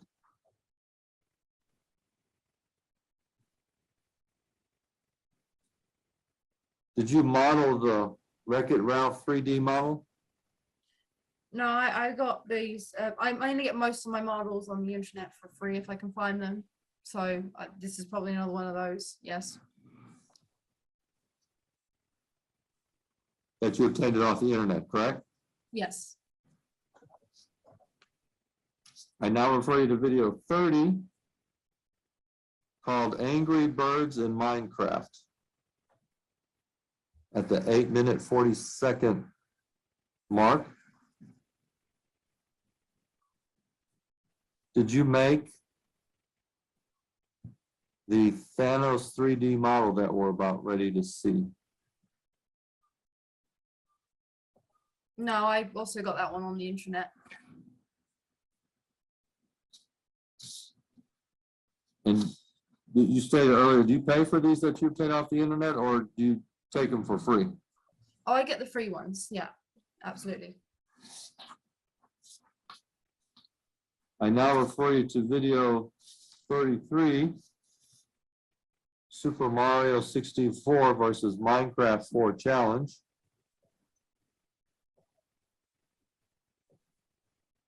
The 10-minute, 21-second mark. Question is,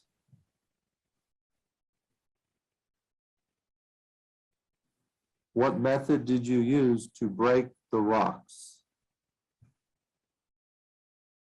Well, that is pretty easy to explain. When you can select a specific area of the map on what you want changed, and there's an option for you to cause a shatter of the particles into different pieces and how you want them to be moved. And that's how I do it with specific explosions in the stone wall there. Do you recall the specific terminology in the Cinema 4D software to create this effect? Yes, I use Cinema 4D to create that effect, yes. Right, but do you recall within Cinema 4D software, the name of the object and dynamics to create this effect, what it's called?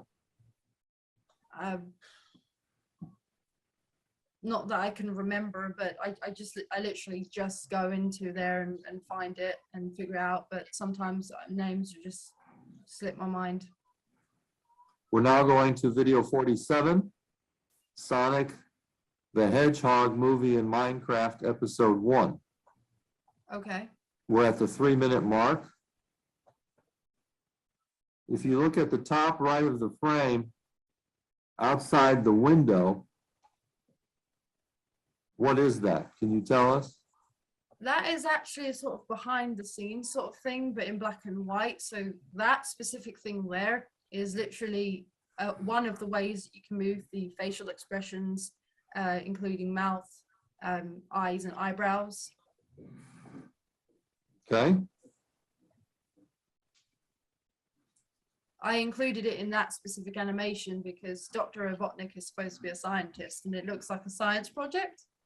So I thought it'd be a good idea. Now we're going to video 65. Piggy versus Sonic Roblox Challenge. At the 9-minute, 39-second mark.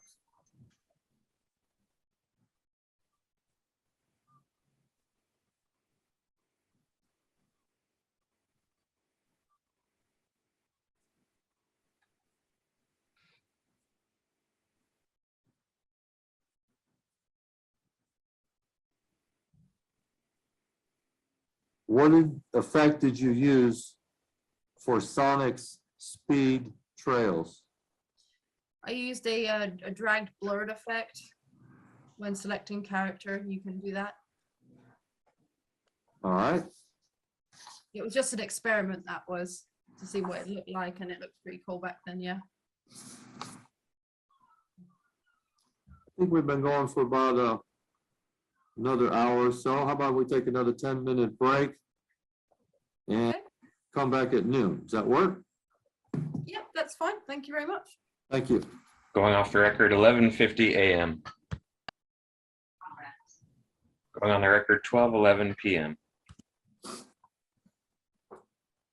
Ms. Bone, we just finished our second break of your deposition, and now we're moving on. So my next question is, we looked at deposition exhibit number 1 earlier, and it had, as you'll recall, various dates where the videos in deposition exhibit number 1 were uploaded to the Futuristichub channel. Do you remember that there were dates from 2018 to 2020?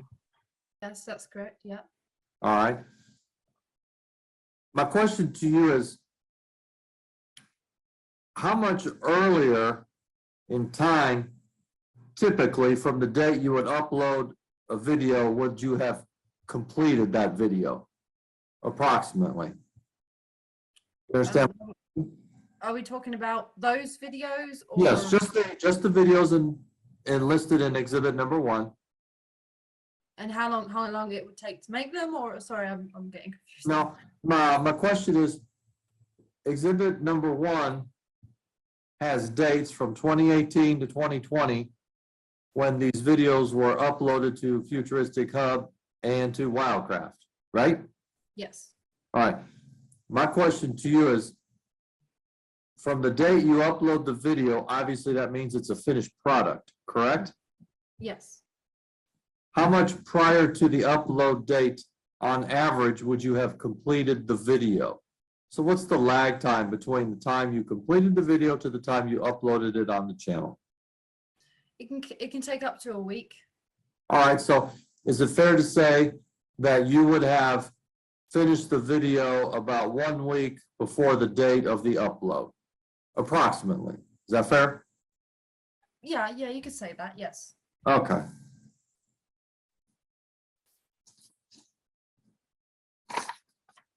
Because if I'm like animating or working on an animation, if I know I'm not going to get it done on time, I'll upload it the following Friday. That's how I work. Okay. We're now going to move focus to the Wildcraft channel. Who's the owner and operator of the Wildcraft channel? A UK corporation owns that channel. I'm sorry, could you say it again? You broke up on me. A UK corporation owns that channel. And what's the name of the corporation? They're a third party. I don't know if I'm allowed to mention them in this case. Are you claiming that you're not the owner of the Wildcraft channel? No, my business is All right, well, what's the name of your business? Wild MC Limited.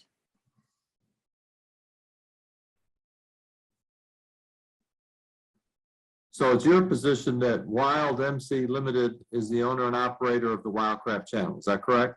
Yes, that is correct. When was Wild MC Limited created? Wild MC Limited was created in September of 2020, I think. What type of business is Wild MC Limited? I mean, is it It's a just corporation? I'm it's sorry. sorry. Okay, go ahead. I'm sorry. It's a small corporation. Yeah, I would say so. Are there shareholders? No, it's just me. All right, so are you the only, whether we call it a member or a shareholder, whatever we want to call it, are you the only person listed as an owner in Wild MC Limited? I would say yes, I would. I wouldn't. I'm not too sure what I really like. I thought was it called director or something. I'm not too sure. Well, But yeah, yes. let me say, for example, if you have a corporation, corporations have shareholders and board of directors. If you have a limited liability company, it has members and managers. If you have a partnership, it has partners. So partners are owners, members are owners, shareholders are owners. You understand what I'm saying? Yes, I would call myself a director of the All right, so company. you're a director of Wild MC Limited. Yes. All right. And are there any owners of Wild MC Limited other than you? No, there isn't. And you're telling us that your ownership began in September of 2020? Does that sound right? In Wildcraft channel? Yes, I believe so. Have you created all the videos which were uploaded to the Wildcraft channel? Yes. Now, would your testimony be the same as it relates to Futuristic Hub, that there are voiceovers of other people on the Wildcraft videos? Yes. And would the other people's names be the same names as the ones you testified to regarding Futuristic Hub, or different? Some of them, yes. All right, well, tell me what's different and what's the same. What's the same is that I don't always have the same voice artists doing some work for my channels. So Brian still voices Steve, the main character, but I also now voice characters in it as well. I put myself into it more. So you voice, Brian voices, anyone else voice for Wildcraft? No. Other than the 80 videos in exhibit number 1, how many other videos are on the Wildcraft channel, approximately? I don't really know an estimate. Well, I mean, would you say 50? But I put some good ones on there and continued on from there. So 78 was on there originally. So yeah, I could say 50 maybe. Yeah. So there's about 130 videos on the Wildcraft channel. Is that fair? Yeah, I don't really look at the actual numbers. I wasn't actually expecting to be asked questions on my stuff. I just do this stuff as a as a hobby and then into a career. I just, you know, I wasn't expecting all this. I'm sorry. Well, you are the owner of the channel, so you would know the information, right? Yes, I would, of course. Okay. So if you can just give me an approximation is all I'm looking for about how many videos have been uploaded to the Wildcraft channel, total.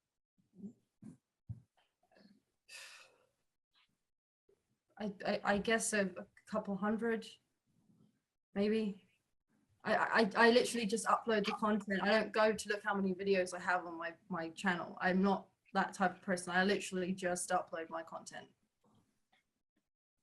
Has Brian Martin provided services for the Wildcraft channel? He does voice work. And what other services does he do? Well, nothing else apart from what I've said before, with him being PR previously, but currently he's just a voice artist. So is it true then that he doesn't even manage the channel? You do that? Yes, my network manages my channel. All right, what's the name of the network that manages your channel? I'm with Elite Alliance at the moment. Where's the alliance based out of? Well, I originally was with Freedom, but they transferred me over to Elite Alliance, so they were just a similar network. I got you. So where's Elite Alliance based out of? Sorry, I'm not too sure I understand. Where's their business? Well, their business is to like manage channels. They're a YouTube partner. No, what I'm saying is, do you know the, excuse me, the state or country where Elite Alliance operates its business from? I don't really remember that. No, I don't really. That's not the sort of thing I asked. I know Freedom was probably around in Dubai or something, but I Correct. don't know Elite Alliance. Sorry. So is it fair to say you don't know where Elite Alliance office is? Well, no, I just got connected with a partner. I just accepted that. I didn't go into any details with him. I just communicate back and forth as well. I'm with you. Do you know where Elite Alliance has a business office? No, I don't. All right. Mr. Caprio, excuse me, Dan White is trying to come in. Do you want me to accept him into the meeting? That's okay. Okay. Thank you.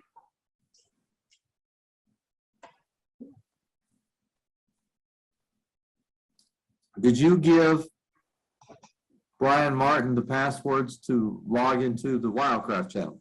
No, I didn't.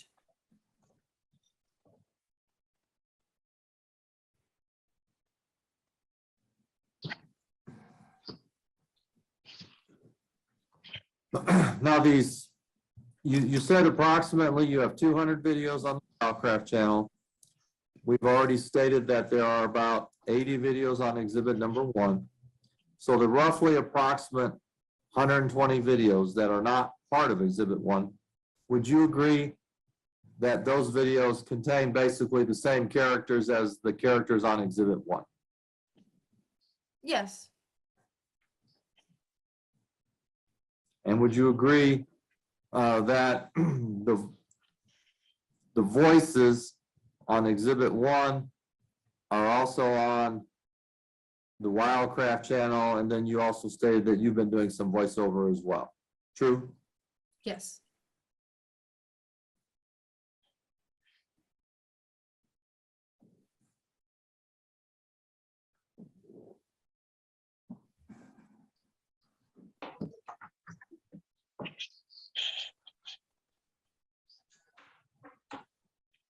Are you looking at something at the minute?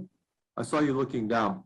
I thought I had a message from my attorney, but I didn't. An email. It's just Okay. an email. Are you texting during this deposition other than with your lawyer? No, just that. That's all.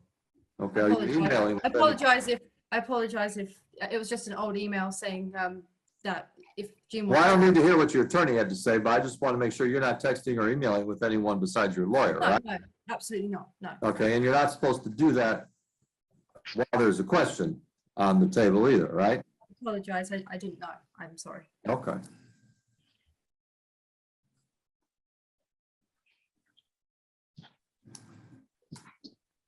When I use the term animation asset, what does that mean to you? Animation software? No, an animation asset. Do you know what, to you, an animation asset means software? I'm sorry, I don't understand these questions. I literally just animate on Cinema 4D and play around with numbers and shapes. I don't really understand these aspects that you're saying. Okay. So when I say animation asset, you're not quite sure what that means. Is that true? Yeah, that is true. I don't understand. Okay, that's fine.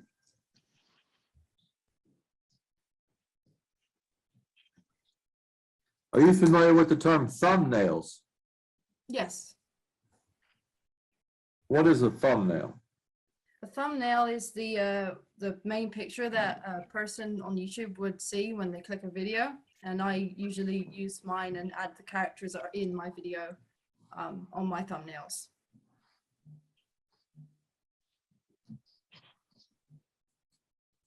Do you create all your thumbnails? Yes. Has anyone else ever created thumbnails? No.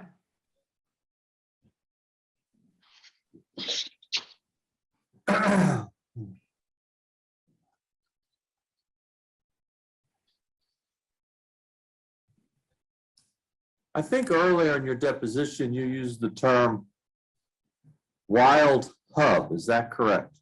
Yes, that is correct. What is wild hub? A Wild Hub was the name of my Wildcraft channel before I changed it to Wildcraft. When was wild hub created? It was created in early 2019. I think it was around March. And why did you create the wild hub channel? Well, to be honest, that channel was literally just for a different sort of character. So Wild is my other character, and Futuristichub is known as Steve. So I just wanted to have a separate channel for the different characters because that's who people believe are the channel. And that's how I like to see it. Did the videos on Wild Hub eventually go to Wildcraft? Sorry? Were there videos on Wild Hub that were redirected to Wildcraft? Well, it's the same channel, so they would have stayed, yes. I mean, but the channels, although they might have the same videos, they have two different names, right? Yes. So they have two separate URLs with, I mean, or however YouTube likes to call it. I wouldn't really know. I'm not really an expert in that. Okay. Sorry. Maybe URL isn't the right word. Let me ask again. Did you contact YouTube and sign an agreement for the Wild Hub channel? No, I don't remember any sort of agreement or anything. Did you contact YouTube and sign any agreement regarding the Wildcraft channel? I know my networks ask for specific things like that, and I believe I did sign something to do with the network, but nothing to do with YouTube that I can remember. This is all sort of technical and difficult for me to understand. I'm just, yeah.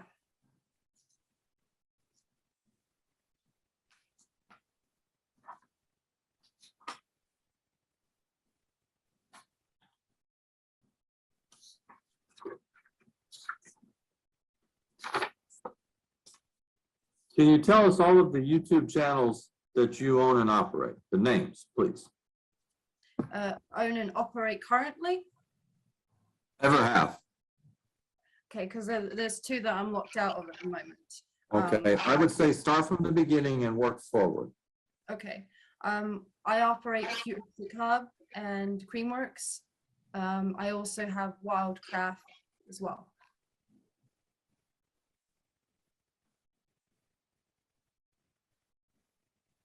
So you're telling the jury you have 3 YouTube channels: Futuristichub, Creamworks, and Wildcraft. Yes.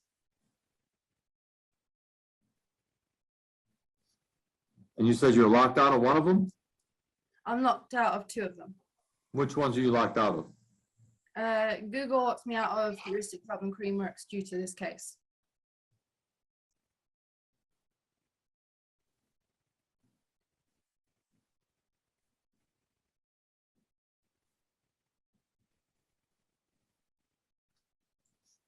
Are you looking down again?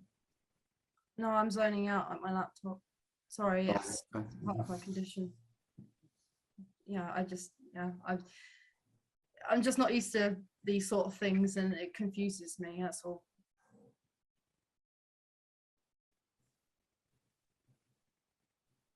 So you've only owned and operated those 3 channels you just testified to and none other, is that correct? Yes.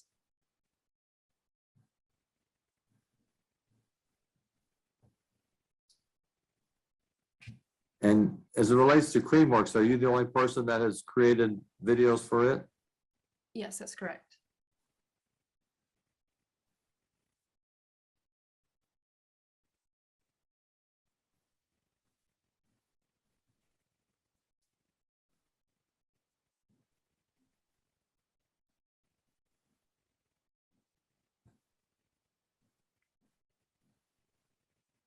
What is full screen?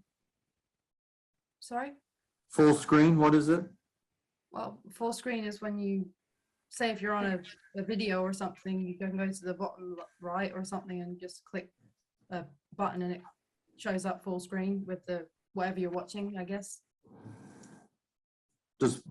I understand that. Does full screen have any other meaning to you as it relates to YouTube channels, MCNs? You know what an MCN is, right?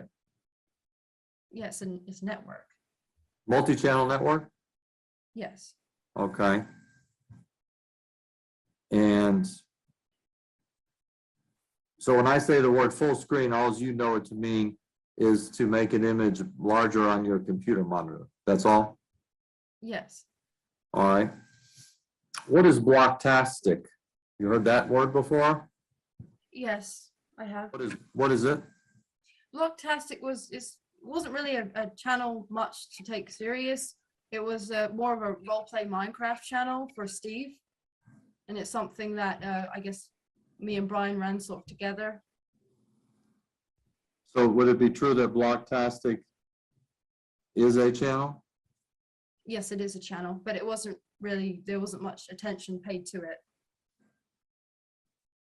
When was blocktastic created? I can't remember when that one was created. I can't remember. Were there Minecraft videos on blocktastic? I believe there were some, yes.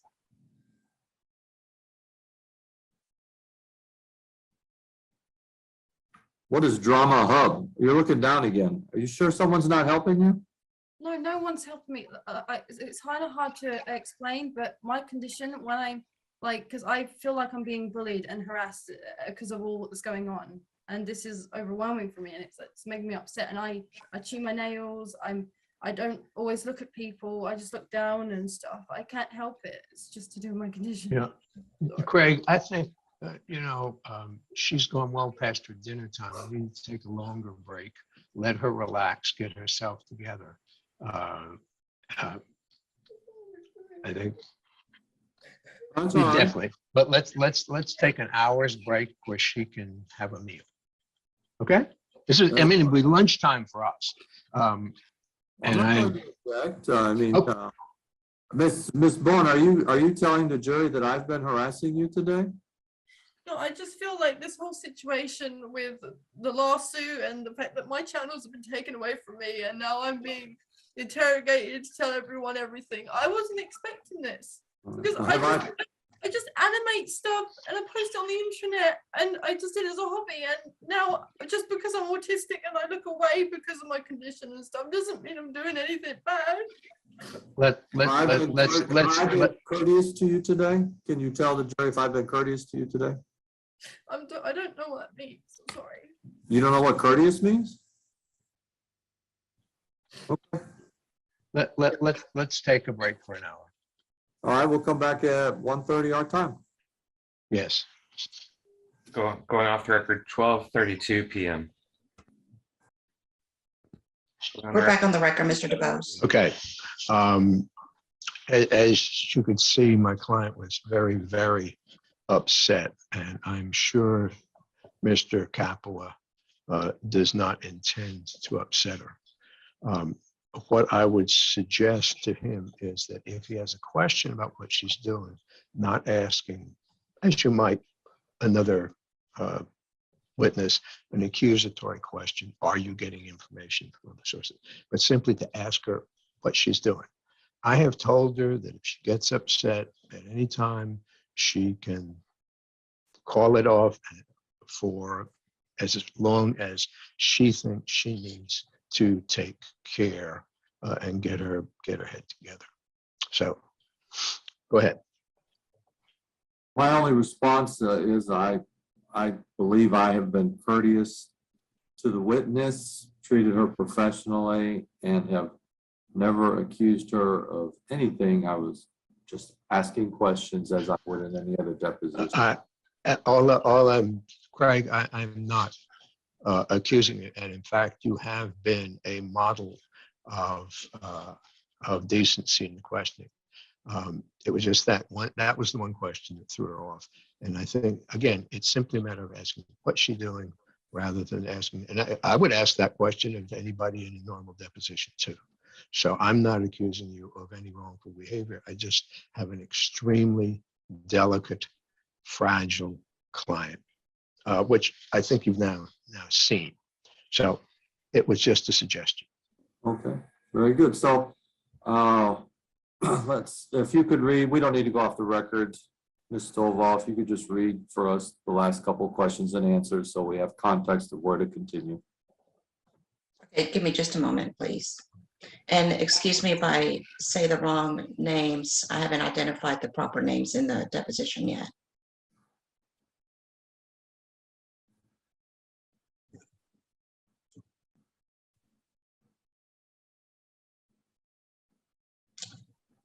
So is it true that Blocktastic is HM? Answer, yes, it was a channel, but there wasn't much attention paid to it. Question, when was Smartastic created? Blocktastic created? Answer, I can't remember when that one was created. I can't remember. And then question, were there Minecraft videos on Blocktastic? Answer, I believe there were some, yes. And then you start to question, what is Dramatic Hub? What is Drama Hub? Yes, Drama Hub. And then that's where we left off. Okay, thank you so much. You're welcome. Ms. Bone, are you ready to proceed? I'm not able to hear Ms. Bone. Sorry, yes, I'm able to proceed. Thank you. Ms. Bone, please tell us what is Hub. Sorry, you kind of blacked out then. Have you ever heard the word Drama Hub? No, I have not. What about Creamworks Animation? We talked about that earlier, correct? Yes. Did you ever create videos for Creamworks Animation? Yes, I did. What kind of videos did you create and upload on the Creamworks Animation channel? So those ones were supposed to just be like meme-like short animations that I just made for fun based on like memes, sort of like the coffin dance or a Dama to Casita in a nutshell, that sort of thing. Do you still own and operate the Creamworks channel? I do own the Creamworks channel, yes, but I currently can't operate it because I'm locked out at the moment. Do you have any of your videos on Roku? Roku, yes. What videos do you have on Roku? I have my Futuristic Hub and Wildcraft videos on Roku, I believe. They're my platform. Ms. Bone, do you mind speaking up a little bit, please? I'm having a hard time hearing you. Yes, I have my Futuristic Hub and Wildcraft animations on Roku, yes. Do you still operate any inappropriate videos on any websites? Not at the moment, no. It was just in the past. I only do sort of family friendly and for everyone now.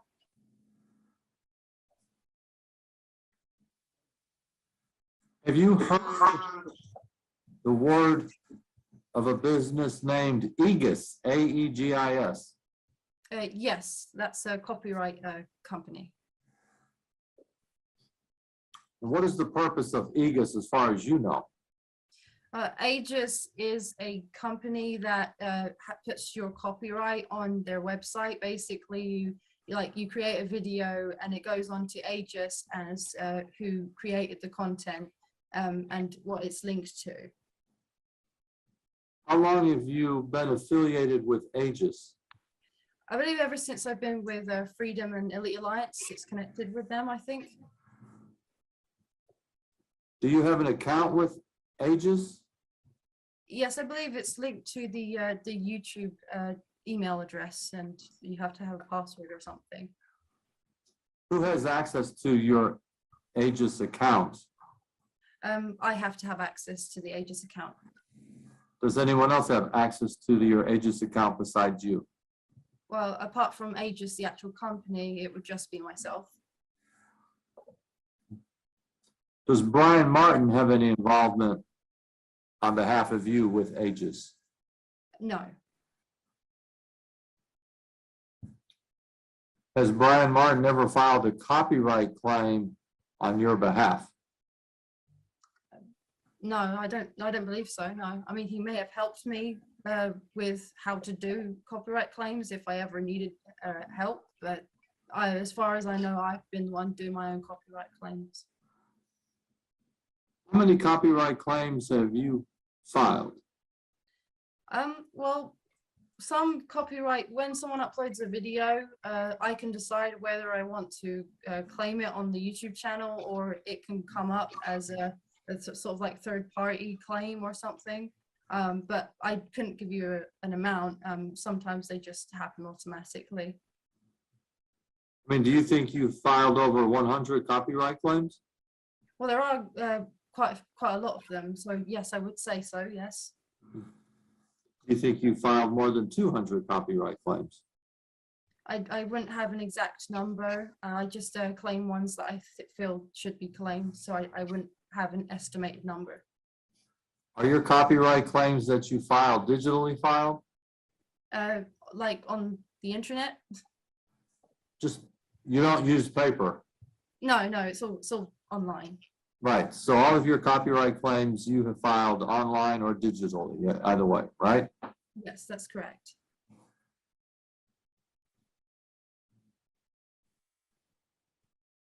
Can you explain to us the process of filing a copyright claim with Aegis, how that works?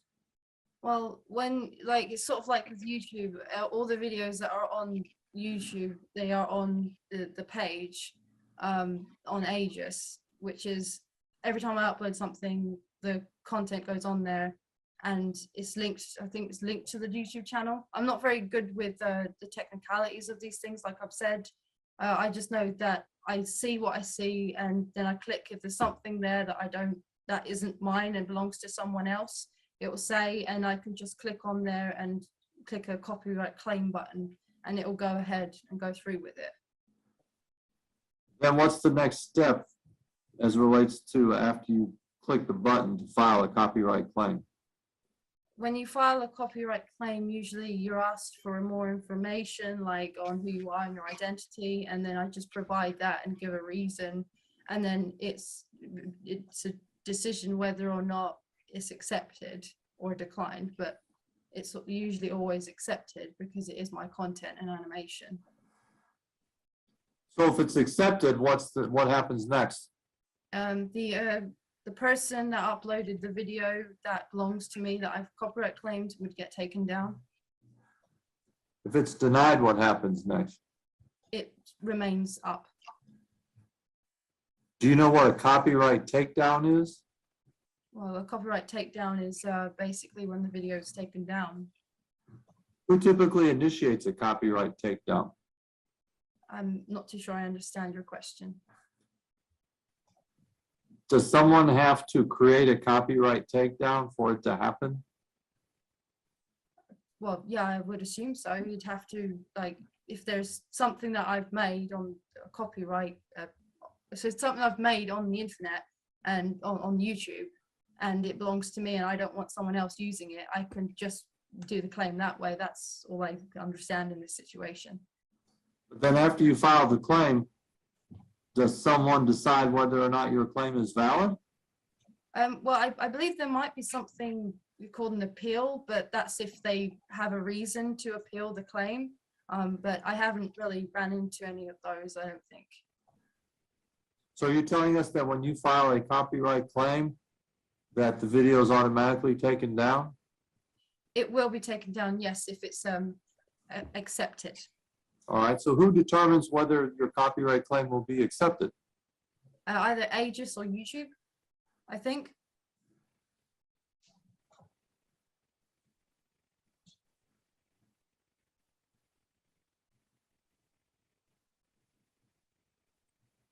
So have you filed copyright claims on videos posted on Futuristic Hub and Wildcraft? Yes.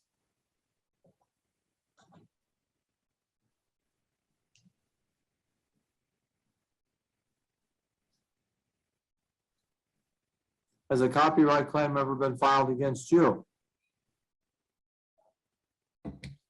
In the past or present? Anytime. Yeah, there has been some in the past, a while ago. Have those copyright claims against you been successful? Yes, I believe so. I can't really remember. This was a while ago. When it comes to this technicality things, I mean, Brian would probably know more about this sort of stuff because, you know, I guess he's an expert in all this, but I just do what I see, so.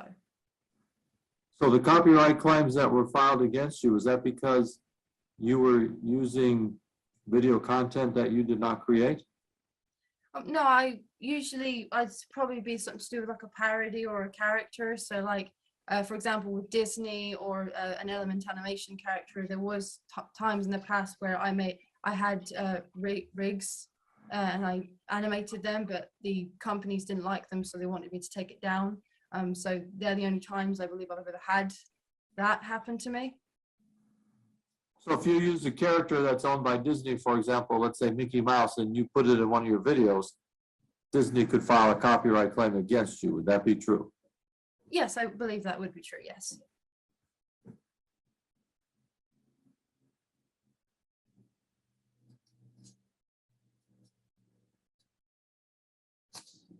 How long have you been using Aegis? I've been using Aegis ever since I was with Freedom and Elite Alliance, so probably between 2018 or 19. I can't really remember. We established earlier that MCN is a multi-channel network, correct? Yes. Can you tell me all of the MCNs that you have been associated with since the beginning? Only Freedom and Elite Alliance. Is it true that your relationship with Freedom began in 2019? Yes, I believe so. And Elite Alliance relationship began in what, 2020? Yes, it was 2020.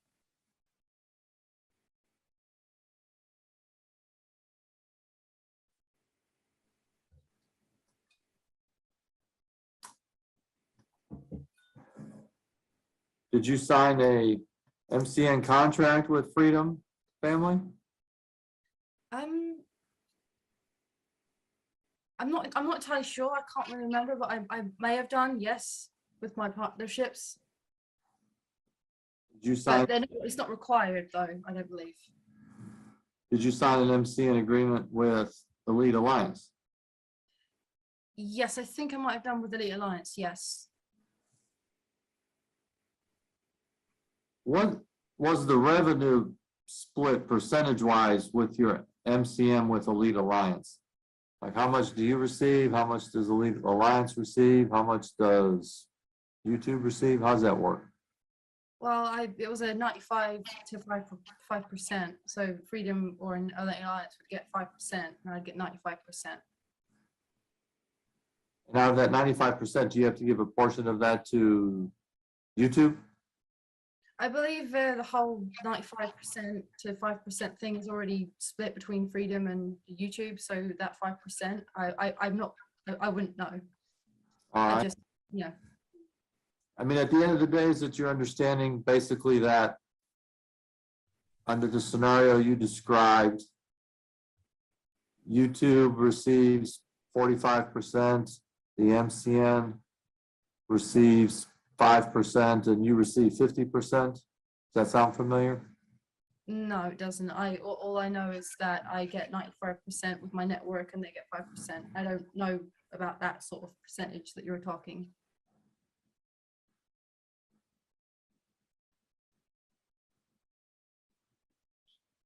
Are you familiar with the MCN Machina? Machinima, you know that name, MACHINIMA? I've seen an image or a couple of images or intros on YouTube in the past of that, but I know of it briefly. Have you ever entered into any agreement with Machinima? No, not that I know of. No.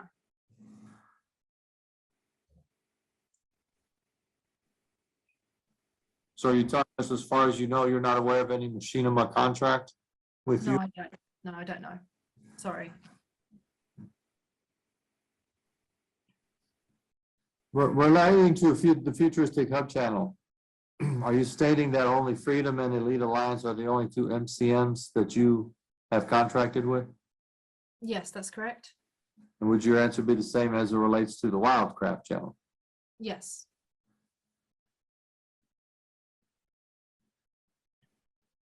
Did you execute both those agreements, if you recall? I'm sorry. Did you execute both of those MCN agreements, if you recall?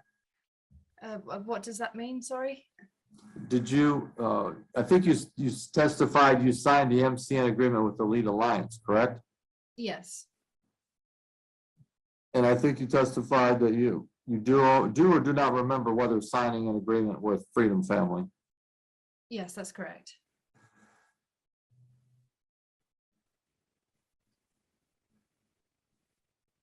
Do you know what YouTube partner support is?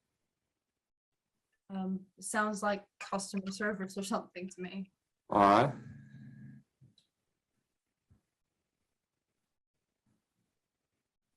We talked earlier about an email in the beginning that you had on your Futuristic Hub channel with YouTube. Remember that? You said you couldn't remember the original name, but you remembered the more recent name? Yes.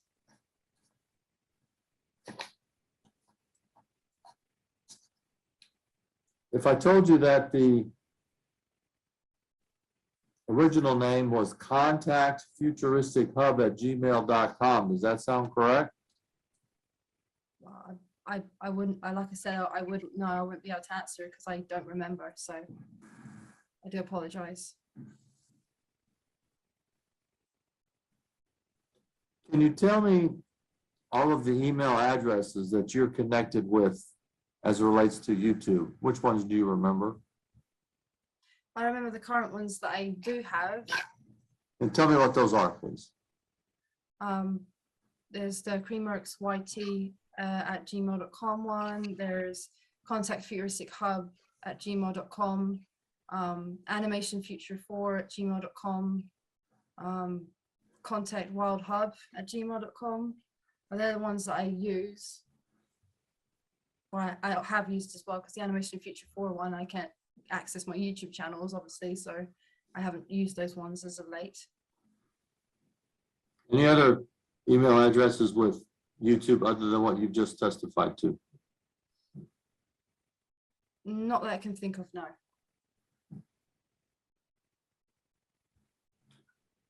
When I use the term monetization of videos, do you understand that term?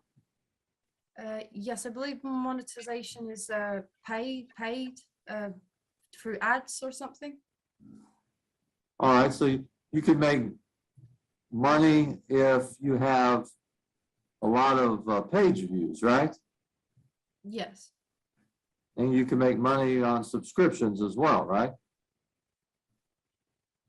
I believe it's only through views, a view count, and on videos. I wouldn't know about subscriptions, but that's just from my perspective.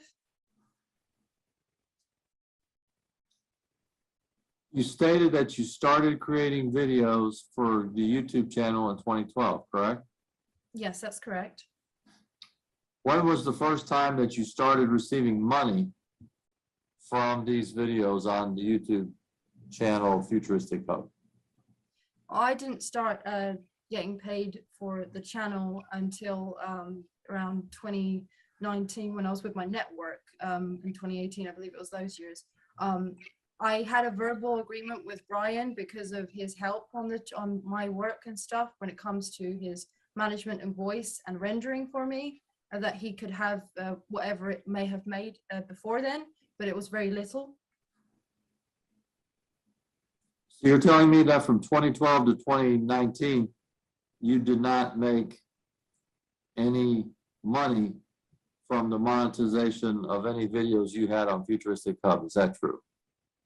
Yes, that is true, because at the time I was also in education. I had no interest in revenue, and it was very little back then. It also doesn't get paid just from starting out. It took it time to build up.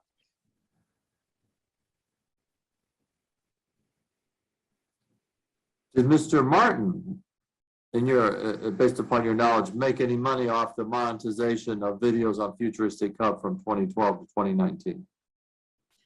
Yes, he did get some money. Right, now how did he end up getting money and you didn't off of your videos? Well, like I said, we had a verbal agreement because of the work that he was doing, which was the voice work and the rendering and the PR, public relations, all that sort of stuff. I said he could get paid for it because I had no interest in revenue back then. I didn't know why I would need money because I was in education and I was doing things and I was just carrying on with my animations and just wanted to do it as a hobby. So whatever it made back then before I took over and it shot up, that's his business. So who paid Mr. Martin for the services you just described? Well, like I said, it was a while ago, so I'm not entirely sure you should be asking me that question. I'm sure he can answer that for you. So is your answer you don't know who paid Mr. Martin? Not that I can remember, no. I mean, were you paying him out of your pocket for the services he did? Well, it's obviously connected to the YouTube channel somehow.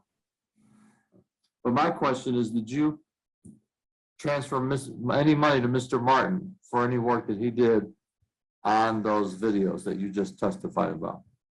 I believe through the channel, yes, that's sort of how it works. But like I said, when it comes to Brian and him getting paid, when we had this verbal agreement at that specific time, before I became of age to take everything seriously, I allowed him to get paid, and I can't really remember exactly how, but it was through the YouTube channel platform.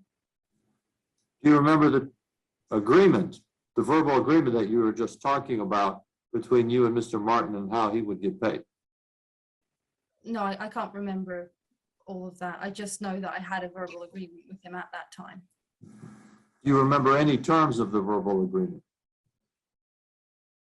No, we didn't really. I just said because he does the rendering and voice work that he deserves to get paid some money. If the channel makes some money, he can have some money at that time. But no, I don't really remember anything else apart from that. Do you remember the first time Mr. Martin started to receive money from the channel for his services? What year, roughly? Like I said, I wasn't really interested in the revenue stuff at the time. I was just animating and at school, and I was going through a lot back then, a lot of stuff. So is your answer you don't remember the year when he started receiving money? No, I don't remember.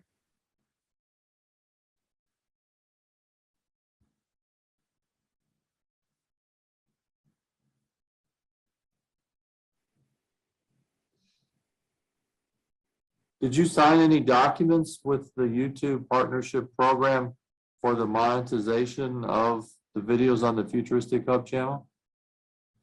I don't really remember any contract or anything to do with that sort of thing. So no, I'm sorry, I can't answer that as I don't know. Do you recall the first AdSense account that you had? The first AdSense I ever made was when I created Wildcraft. So you're saying you did not, is it true you did not have an AdSense account with the Futuristic Hub channel? No, I didn't have an AdSense account, no. What year did you have your AdSense account with the Wildcraft channel? I believe it was when it was sometime in when it was first made in 2019. So I think it was around late 2019, maybe. I'm just guessing because I'm not too sure. Do you recall the email address assigned to your AdSense account for the Wildcraft channel? I'm sorry? Do you recall the email address which was assigned to your AdSense account related to the Wildcraft channel? Yes, it would have been the same one I'm using for the YouTube channel Wildcraft.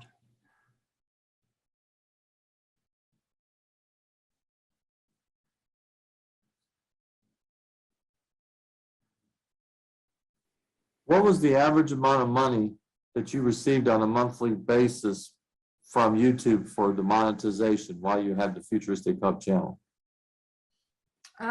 Well, when I started taking it seriously, I'd say it probably brought in anywhere between 20 to 40,000 a month. But that's when it started to take off like really well in about 2018 when I was doing the Baldi's Basic stuff. What was the average amount of money on a monthly basis that you received from the monetization of the videos for the Wildcraft channel? Well, due to losing Futuristic Hub currently, I'm probably only pulling in about 20,000 Is that a month? a month. Yes, that's correct. What do you believe was the total amount of money that you received from monetization from the from the Futuristic Hub channel? Like total amount, if you just had to approximate. Before I lost it, the actual total it made in the entire time, or? Yeah, from the beginning of time until you got locked up. I think total it was coming close to $1 million, but that's just a guess because, like I said, I was locked out and everything, so it had made close to that within the time period. Yeah. And what was the total amount of money that you received from the monetization of the videos that are on the Wildcraft channel? Sorry, could you repeat that question? Sure. What's the total amount of money that you have received from the monetization of the videos on the Wildcraft channel from the beginning to the present?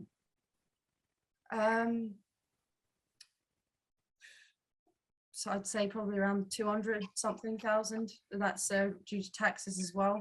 So I don't actually know an exact amount. And the dollar amounts that you have just been testifying to, does that include subscriptions or is that a separate item?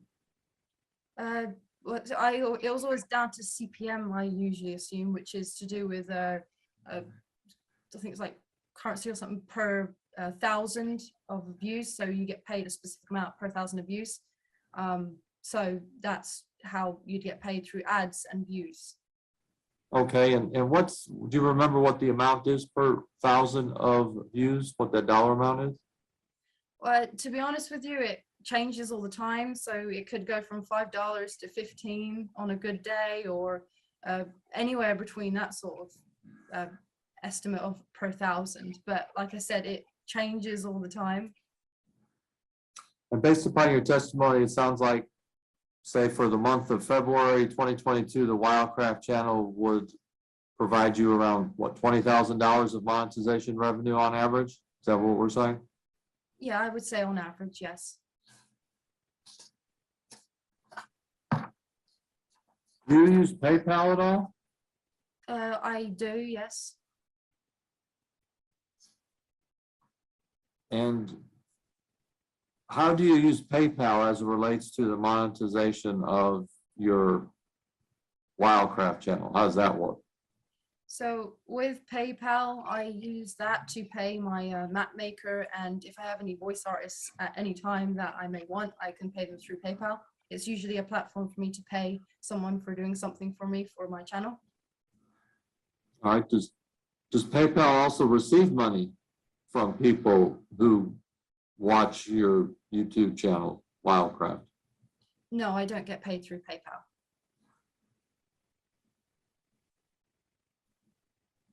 So what are all the different avenues that you do get paid of your Wildcraft channel? Is it through the MCN, or is there any other method of payment where you would receive money? I received money through the MCM, that's correct. I don't see where else I would get paid from for my YouTube work.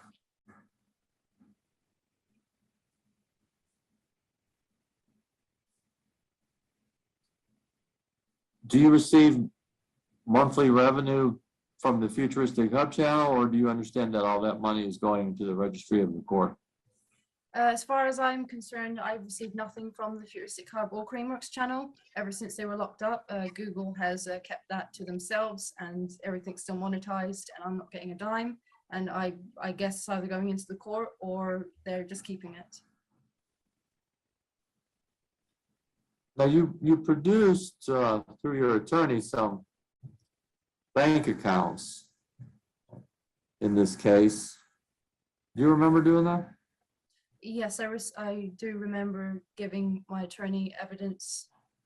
Yes. And the first bank account I want to describe is from Capital One Bank.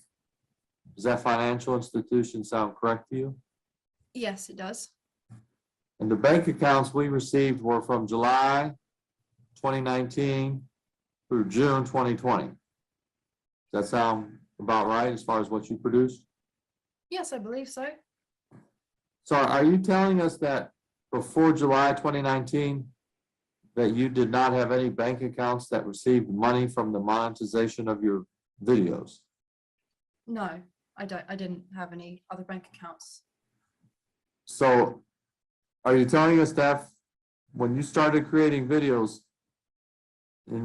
for the Futuristic Hub channel in 2012, that the first time you received any money from the monetization of these videos was in July 2019?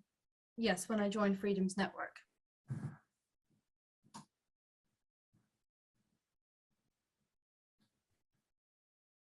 And I'll represent to you that in June of 2020, the ending balance with Capital One Bank was the amount of $444,628.51. That sound about right to you? I guess so. If that's All what right. it says. Okay.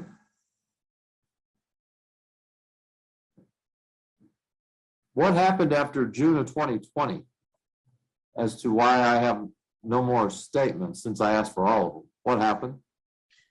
So you said June of 2020? Yes.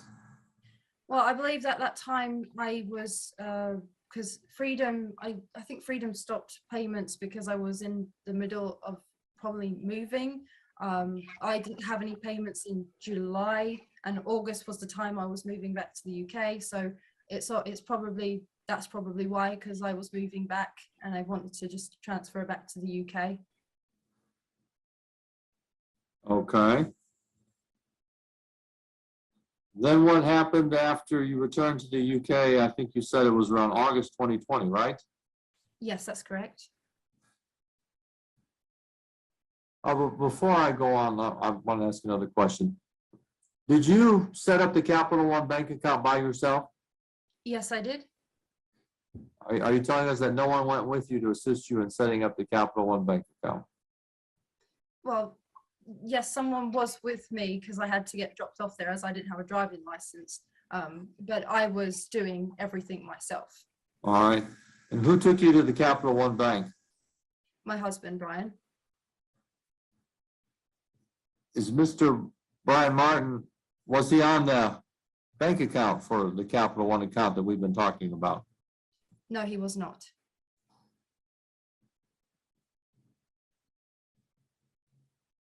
Did you need a social security number to open up the bank account at Capital One Bank? I'm not too sure because I think at that time I was going through adjustment status. I'm not too sure, but I may have added it after I received my social security number at that time, but I couldn't quite say. Did you have a social security number that was issued by a United States government office when you opened up the Capital One account in July 2019? I can't remember. I'm not sure. Did you have a social security number that was issued by a government office when you closed the Capital One account in June of 2020? Yes, I believe I did.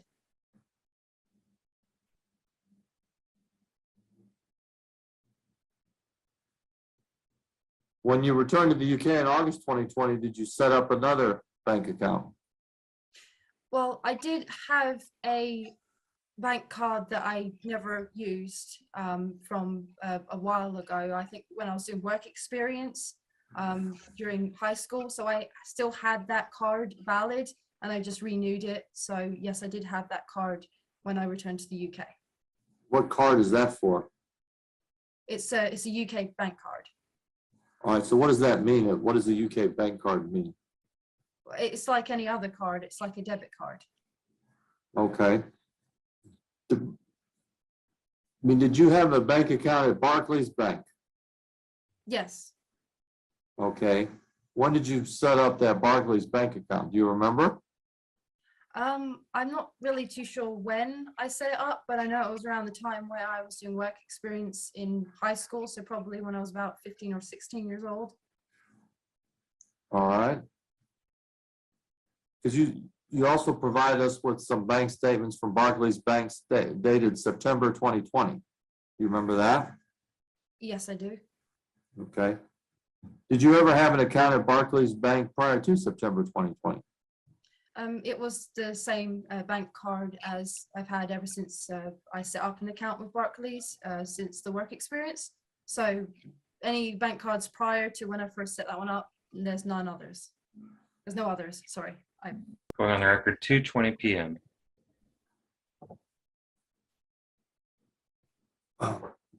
Ms. Baum, you testified that you closed the Capital One bank account with a balance of approximately $445,000 in June of 2020, and that you opened up an account at the Barclays Bank in September 2020 with a beginning balance of around $220,000. Excuse me, does that sound familiar? No, I had the Barclays bank account since around when I was 15, 16 years old. Okay, I said it wrong. Let me start over. You closed the Capital One bank account around June 2020 with around a $445,000 balance, correct? Yes. Okay. Then in August 2020, you moved to the UK, correct? Yes. And then you previously had a Barclays account and you were going to use the money from your Capital One bank account and put it in the Barclays account, correct? Yes, that is correct. Okay. With all of that said, here's my question. You closed the Capital One account with a $445,000 balance in June of 2020. And the Barclays account received a deposit in September 2020 of $220,000. So there is $220,000 that's missing from the Capital One account which you closed. Where did that money go? I'm not too sure. All I know is that I wired the money from the Capital One bank account to my Barclays one, and that's all I can remember. I mean, I don't know if there's missing statements or something, but I can't really remember or say. I only can go by the statements that were provided to me by your counsel, but you would agree with me, based upon the way I've described the situation, there's $220,000 that's not accounted for. Would you agree? I'm still not understanding. All right. When you closed your Capital One account, the balance was around $445,000, correct? Okay, yes. And when you deposited money into the Barclay account, you made a deposit of $220,000 about 3 months later. Okay? Okay. So if you closed Capital One's account with a $445,000 balance, and you made a deposit into the Barclay account of $220,000, that means there's $225,000 that we don't know what happened to it during that 3-month time frame. Does that make sense to you?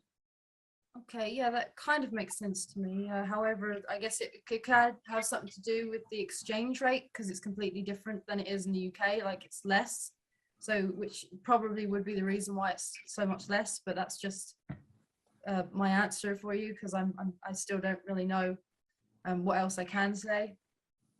Do you remember making any expenditures or spending $225,000 in those 3 months?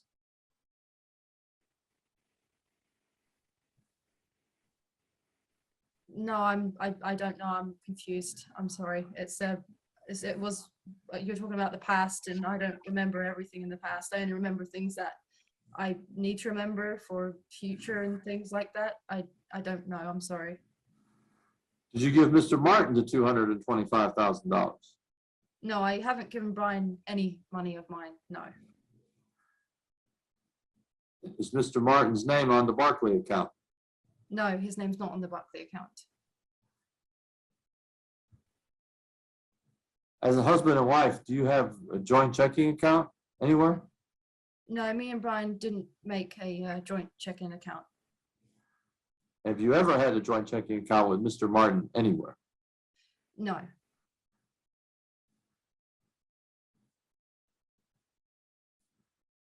Does Mr. Martin have any password to your Barclay account? No, I wouldn't give that information to anyone. But myself, obviously. Why would you not give a password to your husband? Well, I mean, unless I really needed to, but as far as I'm concerned, I take care of my own payments and my own bank accounts.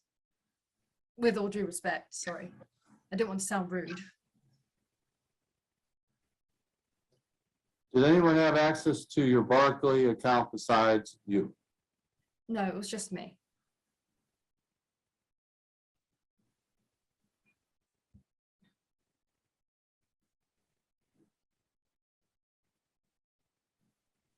Do you still have that account at Barclays?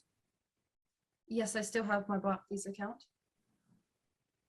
Any other bank account that you do business at besides the Barclay account? I have a business bank account. Is that with your entity that you were telling me before, Wild MC Ltd? Yes, that's correct. Yeah. And which bank is that with? It's with a bank called Revolut. How do you spell that? REVOLUT, I think. Where's it located? Well, I found it online. It's an online bank, so I don't really know where it's located. Okay. Any other banks other than Revolut and Barclays that you do business with? No, I think it's just those ones.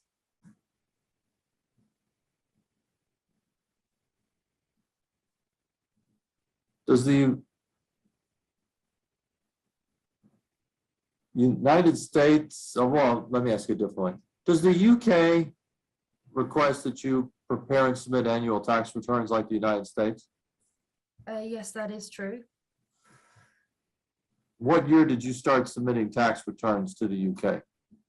I did my first tax return quite recently, actually, from a specific time in 2021 till September of 2021. I think it was about June or something. But that's when I filed my taxes. So your first tax return you filed was last year? Yes. For last year, yes. Would that have been for the year 2020 that you filed the return in 2021? No, I filed the return this year for last year's. Okay. Income. Yeah.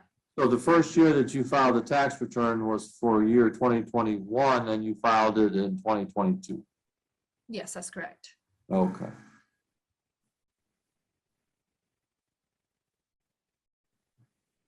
Prior to 2021, has anyone ever sent you any type of tax documents? Like, are you familiar with what a 1099 is? I've heard of a 1099, but I've never actually received any documents on taxes before then. Okay. So are you telling us that the first year you were responsible for filing a tax return based upon income that you made was in 2021? Yes, I believe so.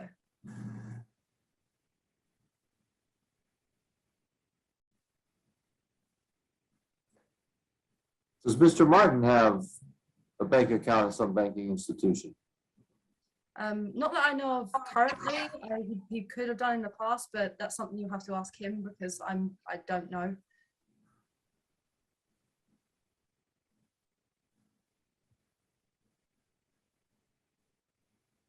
And I will object to your asking questions about communications between her and her husband.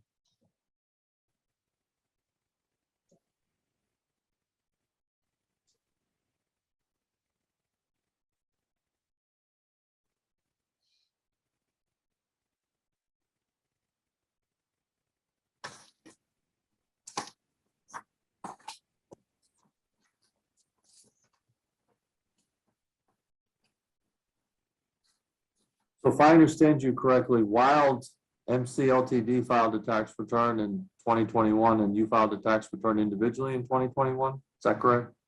I filed my tax return for my company in this year for last year's taxes. Okay, so one return for you and your company. Yes, I believe so.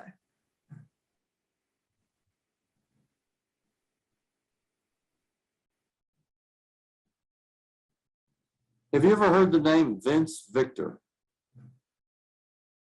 Vince Victor, no, I don't believe so. Did Brian Martin ever go by Vince Victor?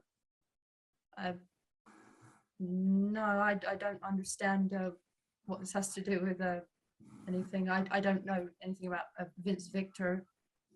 So is your answer you don't believe Brian Martin had an alias named Vince Victor?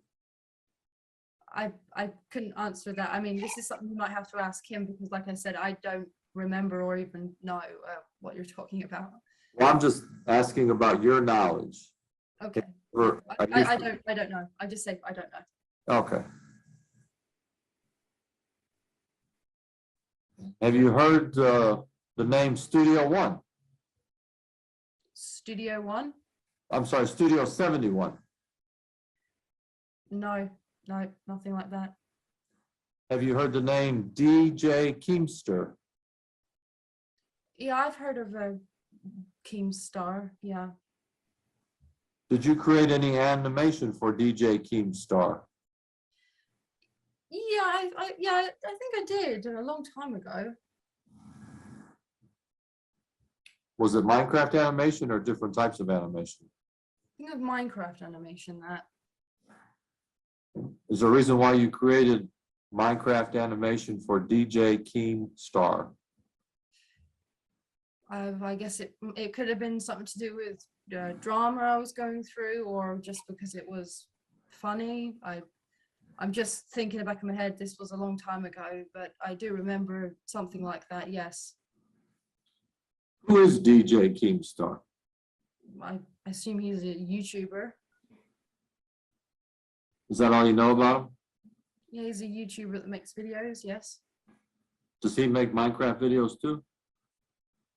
I don't think so, no. What kind of videos does DJ Keemstar make? I'm going to be honest, I can't remember. I don't really know. I don't keep track of these sorts of things. I just heard of him and know he's a YouTuber. Do you know the name George Vanis? Yes. Who is George Vanis? He's a part of the Freedom Network. How did you meet George Vanis? Well, when I first joined Freedom, George was one of the customer support people you talk to, and we did that through Discord. We communicated through Discord. So it was around the time I created, not created, when I joined Freedom Network. What caused you to join Freedom Network? It was just one of the networks that were out there, and I just thought it sounded cool. I just wanted to join it because it was the one I wanted to join, really. No real reason, just decided to go with it. How did you find Freedom Network? Most likely the internet. I do a lot of research and looking up things. So I looked on the internet for best network platforms, and I found Freedom on one of those. So you were just surfing the internet and the multi-channel network Freedom came up and you decided to go with it. Is that what I'm hearing? Yes, that's correct. And what caused you not to be with Freedom anymore? Well, it's not the fact that I didn't want to be with Freedom anymore. The fact is that they were running through problems and they were shut down or something due to, I think it's due to what's going on here. But I'm not entirely sure. And George put me through to Elite Alliance and other people too, because Freedom were going through shutdown or something. But that's just from my knowledge. So did Mr. Venice tell you that he was not going to be able to manage your channels anymore? I mean, not channels, you manage your videos anymore, and that's why you had to go find somewhere else? No, he transferred me to Elite Alliance. It's their sort of together sort of thing, I believe. He transferred So me to- Elite Alliance is related to Freedom Family in some form or fashion, as far as you know. Yes, as far as I know, yes. Do you know the name George Strompoulos?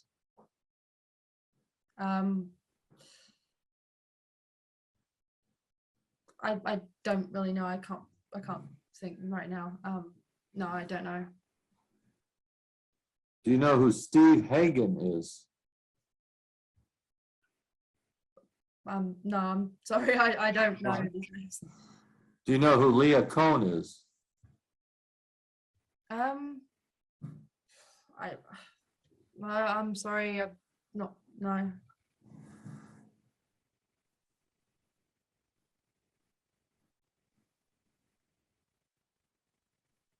Just a moment.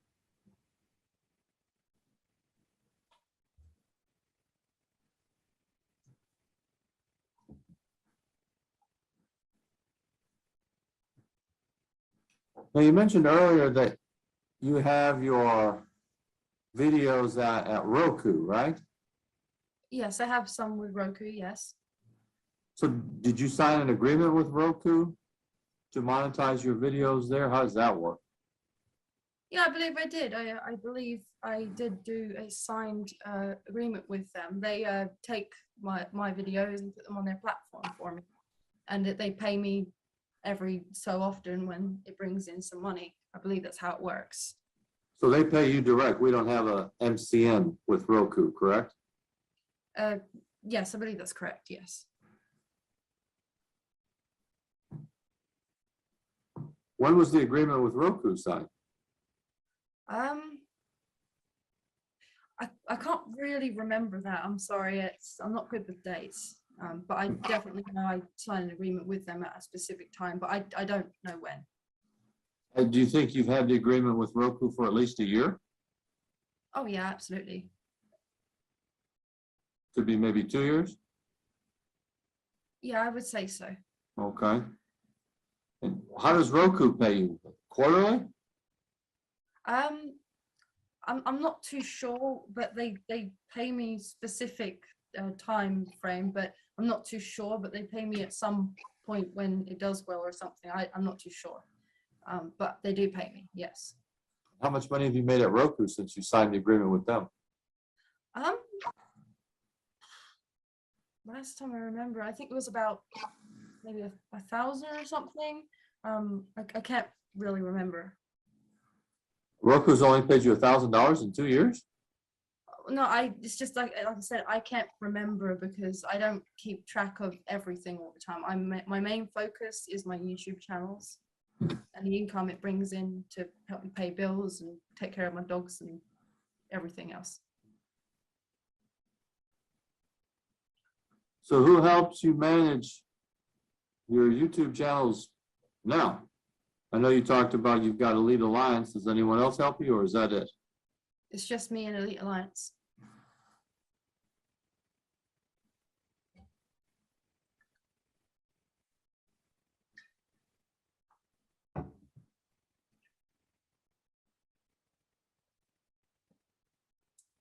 Do you know how many views have occurred on Futuristic Hub since its inception? I haven't really been dabbling on that channel since it got locked out because it just upsets me because I went on it the other day and people are just upset that I've gone and it really depresses me and I don't like talking about that sort of thing. But I haven't really been checking the other channel because it's completely shut down and dead. So the answer, you don't know? Yes, I don't know at the moment, no. Do you know how many views have occurred on the Wildcraft channel? I'm like I said, I don't look at these sorts of things. I just upload the videos and that's it. So no, I haven't really been paying much attention to anything lately, but the uploading. Okay, so you don't pay much attention to how many views your channels receive from YouTubers. Is that generally true? Generally true. Like I said, I just upload the content for fun. I enjoy doing it, and however many views it gets, great. But I don't really pay attention to numbers. I just do it because I love it.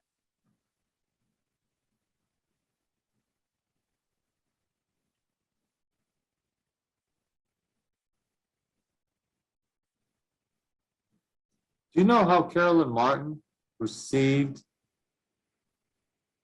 the money to buy the house for you over there in Frisco that we talked about earlier? Well, as far as I'm concerned, that was her money. I didn't ask her where she got it from. If she just said it's obviously her money, so I didn't ask that question. And I guess she did not tell you how she got the money? Well, no, she wouldn't. Obviously, that question wouldn't arise. It would kind of probably sound rude, but I don't know. I never asked. I just accepted the house as a gift when she got it from me.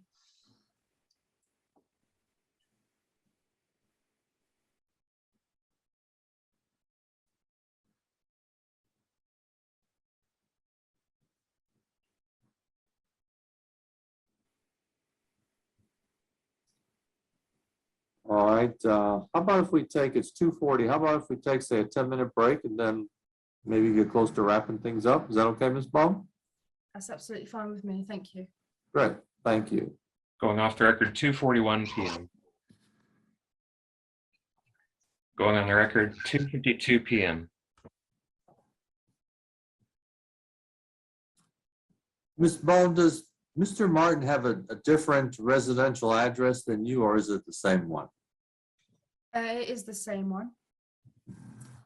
And are the two of you still living together at that same address? Yes, that is correct. You'd mentioned that Barclays account earlier. Do you have a debit card associated with that account? Yes, I do. Does anyone else have a debit card associated with that account besides you? No, it's just me. Have you ever went on YouTube on its analytics page to see how the Futuristic Hub channel was performing before you got locked out? Yes, I believe the analytics page is how many views it gets, like per amount of time, depending on which button you click when it comes to over 28 days or something like that. Correct. Did you ever do that at some point in time before you got locked out? Like check the analytics? Yes. Well, usually I only check the analytics after about a week, depending on, well, from first when it starts, when I upload a video, to like about week later to see how the video performs. I usually only check the video to see how it's performed and how well it's done.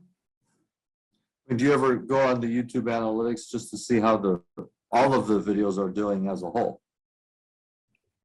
Usually it's just the newer ones, but I can decide to come and go between other videos in the past, yes.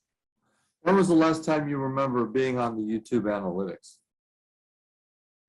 I couldn't quite say. Okay. Do you remember the last time you were on the YouTube analytics regarding the Wildcraft channel?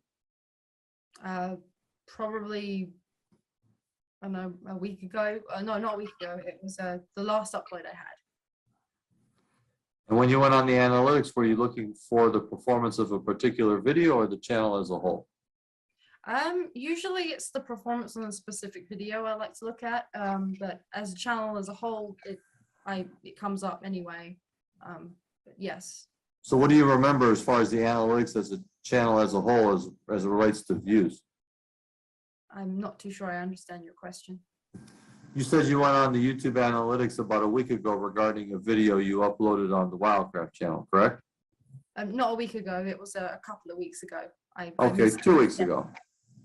And my question is, when you went on the YouTube analytics site a couple of weeks ago, do you recall approximately how many views were on your Wildcraft channel? Well, currently I can't really remember, but it shows you how many views a specific video has or the channel has had. But usually I just take a look at the videos. What's the word? Performance. That's it. During its time.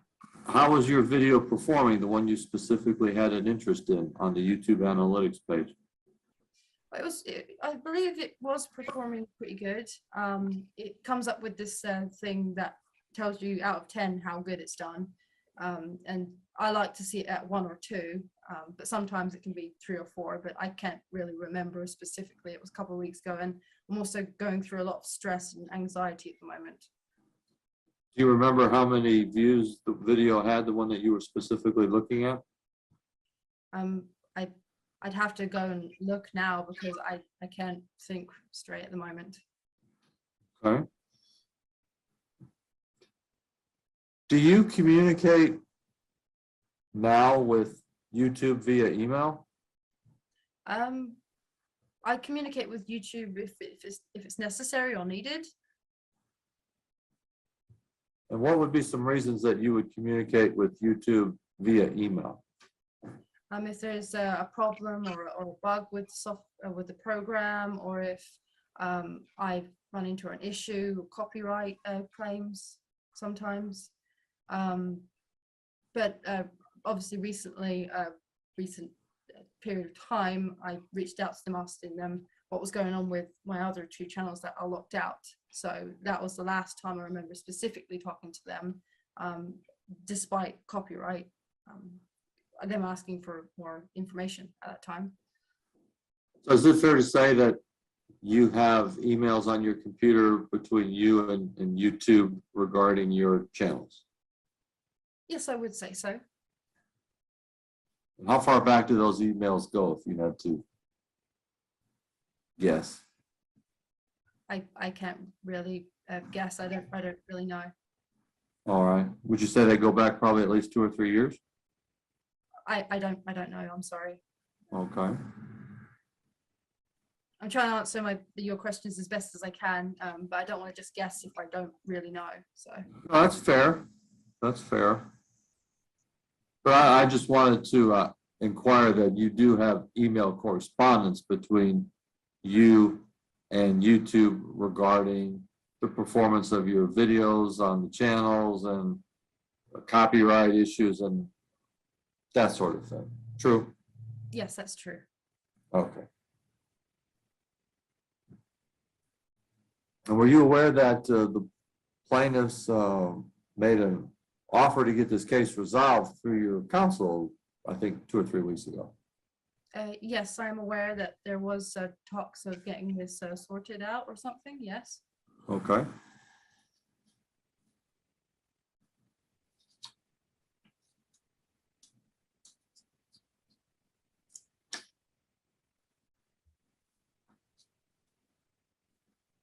Just 1 second. Okay.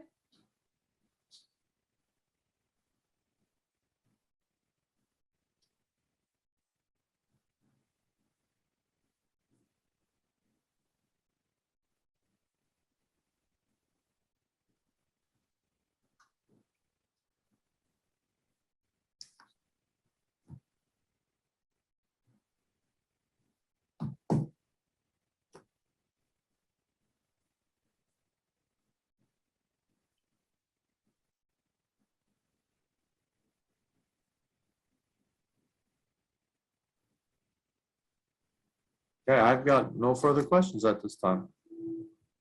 Okay.